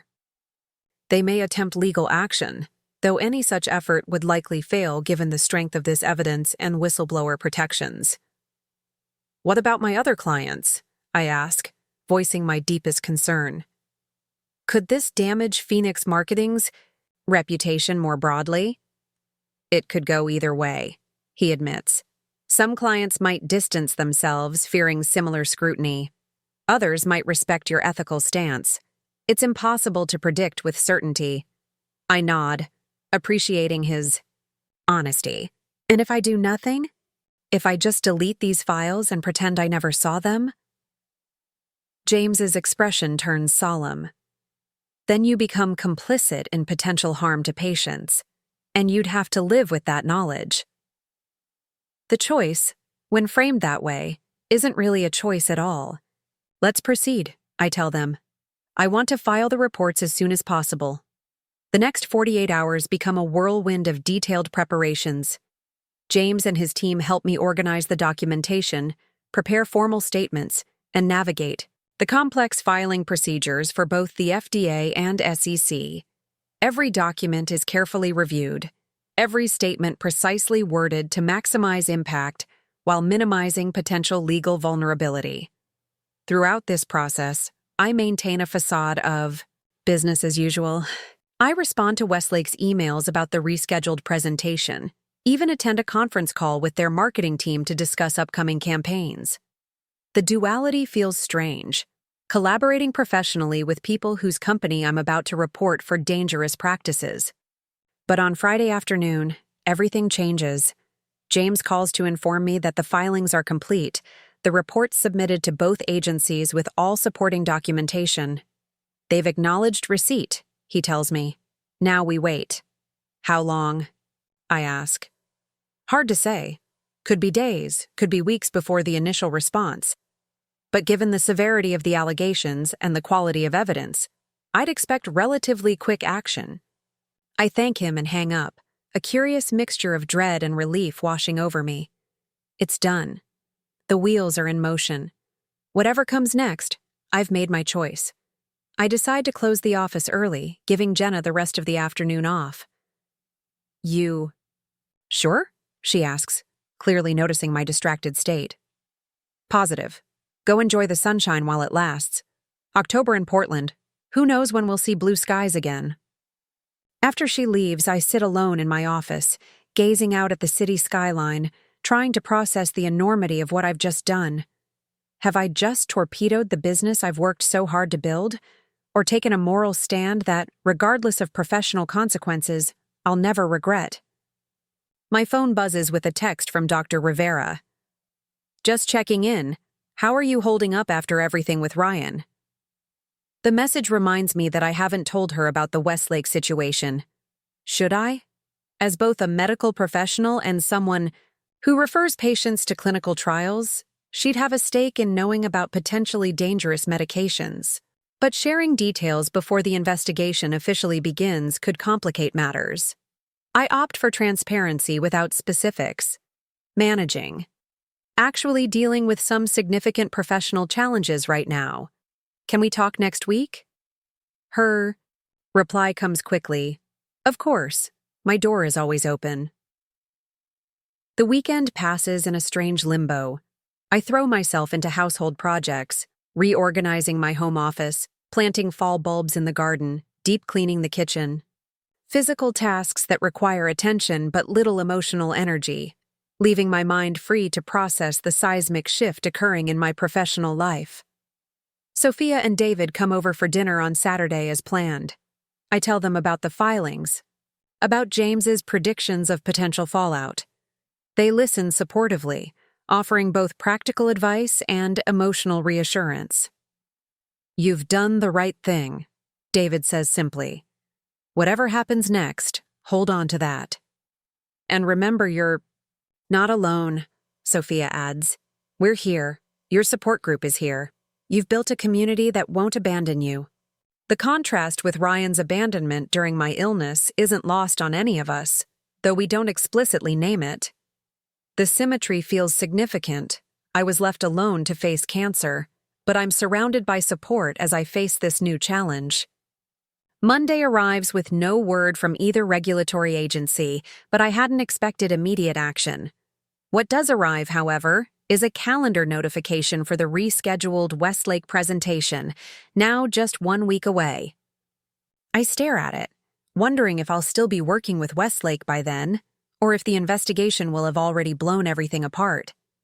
I decide to proceed as if the presentation will happen, directing my team to finalize the materials, to polish the slides, to prepare handouts. It feels surreal, like planning a party for someone you know won't attend. But maintaining normalcy seems important, both for my staff and for my own sanity. Tuesday passes uneventfully. Wednesday brings a brief email from James confirming that both agencies have formally initiated reviews of the submitted materials. Thursday dawns bright and clear, a crisp autumn day that belies the tension I'm carrying. I'm in a client meeting when my phone buzzes repeatedly with incoming calls, all from Westlake's corporate headquarters. I excuse myself briefly to check the voicemail that follows. Ms. Taylor, this is Thomas Reeves, General Counsel for Westlake Pharmaceuticals. I need to speak with you immediately regarding certain allegations that have come to our attention. Please call my office as soon as possible. So it begins. The regulatory agencies must have made initial contact with Westlake, sharing the source of the information. I text James immediately, alerting him to the contact attempt. His response is swift. Don't return the call directly. I'll reach out to their legal team as your representative. By that afternoon, the situation has escalated dramatically. Westlake has terminated our contract, effective immediately. A formal letter arrives via courier, citing irreconcilable differences in professional ethics and breach of confidentiality clauses. James assures me the termination is expected and likely legally unenforceable given the whistleblower context. But the practical impact is immediate. 30% of Phoenix Marketing's revenue has just vanished. Moreover, the pharmaceutical industry is tightly networked. News will spread quickly. Other clients may follow Westlake's lead, distancing themselves from potential controversy. I call an emergency staff meeting, gathering my small team in the conference room. They deserve to know what's happening, to understand the potential instability ahead. I explain the situation as clearly as I can. The discovery of dangerous practices at Westlake, my ethical obligation to report them, the likely business consequences. I want to be transparent, I conclude. The next few months could be difficult financially for Phoenix. I'll do everything possible to maintain our operations and protect your jobs, but you should know what we're facing. Jenna speaks first, her expression resolute. You did the right thing? I'd have done the same. Mark, our graphic designer, nods agreement. We're with you, Emma, however this plays out. Their support brings unexpected tears to my eyes. Thank you, I manage. That means more than you know. Over the next week, events unfold with breathtaking speed. The FDA announces a formal investigation into Oncaril's clinical trials, suspending the approval process pending review. Westlake's stock plummets as news breaks about potential data manipulation. Business publications run features on pharmaceutical ethics and the role of marketing in healthcare communications. And through it all, Phoenix Marketing weathers the storm. Yes, we lose another client, a medical device company nervous about association with controversy. But remarkably, 2 new clients reach out specifically because of the stand I've taken, seeking marketing partners with demonstrated ethical boundaries. Dr. Rivera calls, having connected the dots between the Westlake investigation and my earlier message about professional challenges. You did this, she says. Not a question, but a statement. You reported Oncaril's issues. I had to, I reply simply. You may have saved lives, she tells me, her voice thick with emotion. Including patients I would have referred to those trials. Thank you isn't adequate, but it's all I have. Thank you, Emma. Her words validate everything. The risk, the potential business damage, the stress of the past 2 weeks. If even one patient is spared a dangerous treatment because of my actions, it's worth whatever professional price I pay. A month after. The initial filings, James calls with an update. The FDA investigation is proceeding, and they're finding even more issues than what we initially reported. The SEC has also opened a formal inquiry into Westlake's investor communications. You should know, they're considering you for a whistleblower award under the SEC program. An award? I ask, confused. Financial compensation, he explains.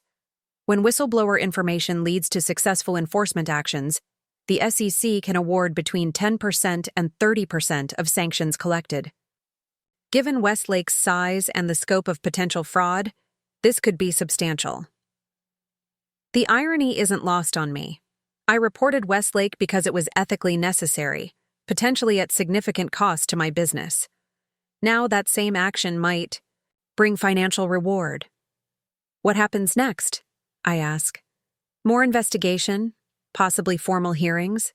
It could be a year or more before final resolution. But Emma, he pauses, you should be proud. What you did took courage. Courage. The word echoes in my mind long after we hang up. Isn't that what Ryan said he lacked? The courage to stand by me during cancer treatment? The courage to face difficult circumstances without running away? I think about the different paths our lives have taken since our marriage ended. Ryan, presumably now in Costa Rica or some similar haven, starting over with his emergency funds, forever looking over his shoulder for both legal authorities and Volkov's men. And me, still here in Portland, facing the consequences of moral choices head-on, surrounded by a community that supports rather than abandons. That evening, I attend the regular support group at the hospital. Vanessa is there, looking stronger than when we first met, her head now covered with a colorful scarf that brightens her complexion. After the formal session ends, she approaches me. I wanted to thank you, she says. After we talked last time, I reached out to some old friends I'd been avoiding since the diagnosis. They've been amazing, taking me to appointments, bringing meals, just being there. I was so afraid of being a burden that I wasn't letting anyone help. I'm glad you're getting support, I tell her sincerely. My doctor mentioned something else, she continues, about a cancer drug called Oncoril. She said I should be grateful I wasn't enrolled in those trials, that someone had reported problems with it. She didn't name names, but the way she looked at me, I wondered if maybe it was you. I hesitate, not wanting to self-aggrandize, but not wanting to lie either. Let's just say I was in a position to help, so I did. Vanessa studies me for a moment, then nods understanding. That's what I thought. She reaches out to squeeze my hand briefly. Thank you for everything. As I drive home after the meeting, I find myself reflecting on how dramatically my life has changed in just 18 months. From devastated cancer patient abandoned by her husband to successful business owner making consequential ethical decisions. From someone defined by loss to someone defined by purpose. At home, I pour a glass of wine and step out onto my back patio, gazing up at the clear night sky. It's cold enough now that my breath forms small clouds in the air, but I don't mind. The chill feels clarifying, a reminder that I'm here, alive, making choices that matter. My phone buzzes with an incoming text. Unknown number, but the message instantly identifies the sender. Saw the news about Westlake. Proud of you. Stay safe. R. Ryan. Somehow keeping tabs on events from wherever he's hiding. I consider responding but ultimately decide against it. There's nothing more to say between us. His chapter in my life is closed. Instead, I turn off my phone and continue gazing at the stars, feeling a profound sense of peace wash over me. Not everything is resolved.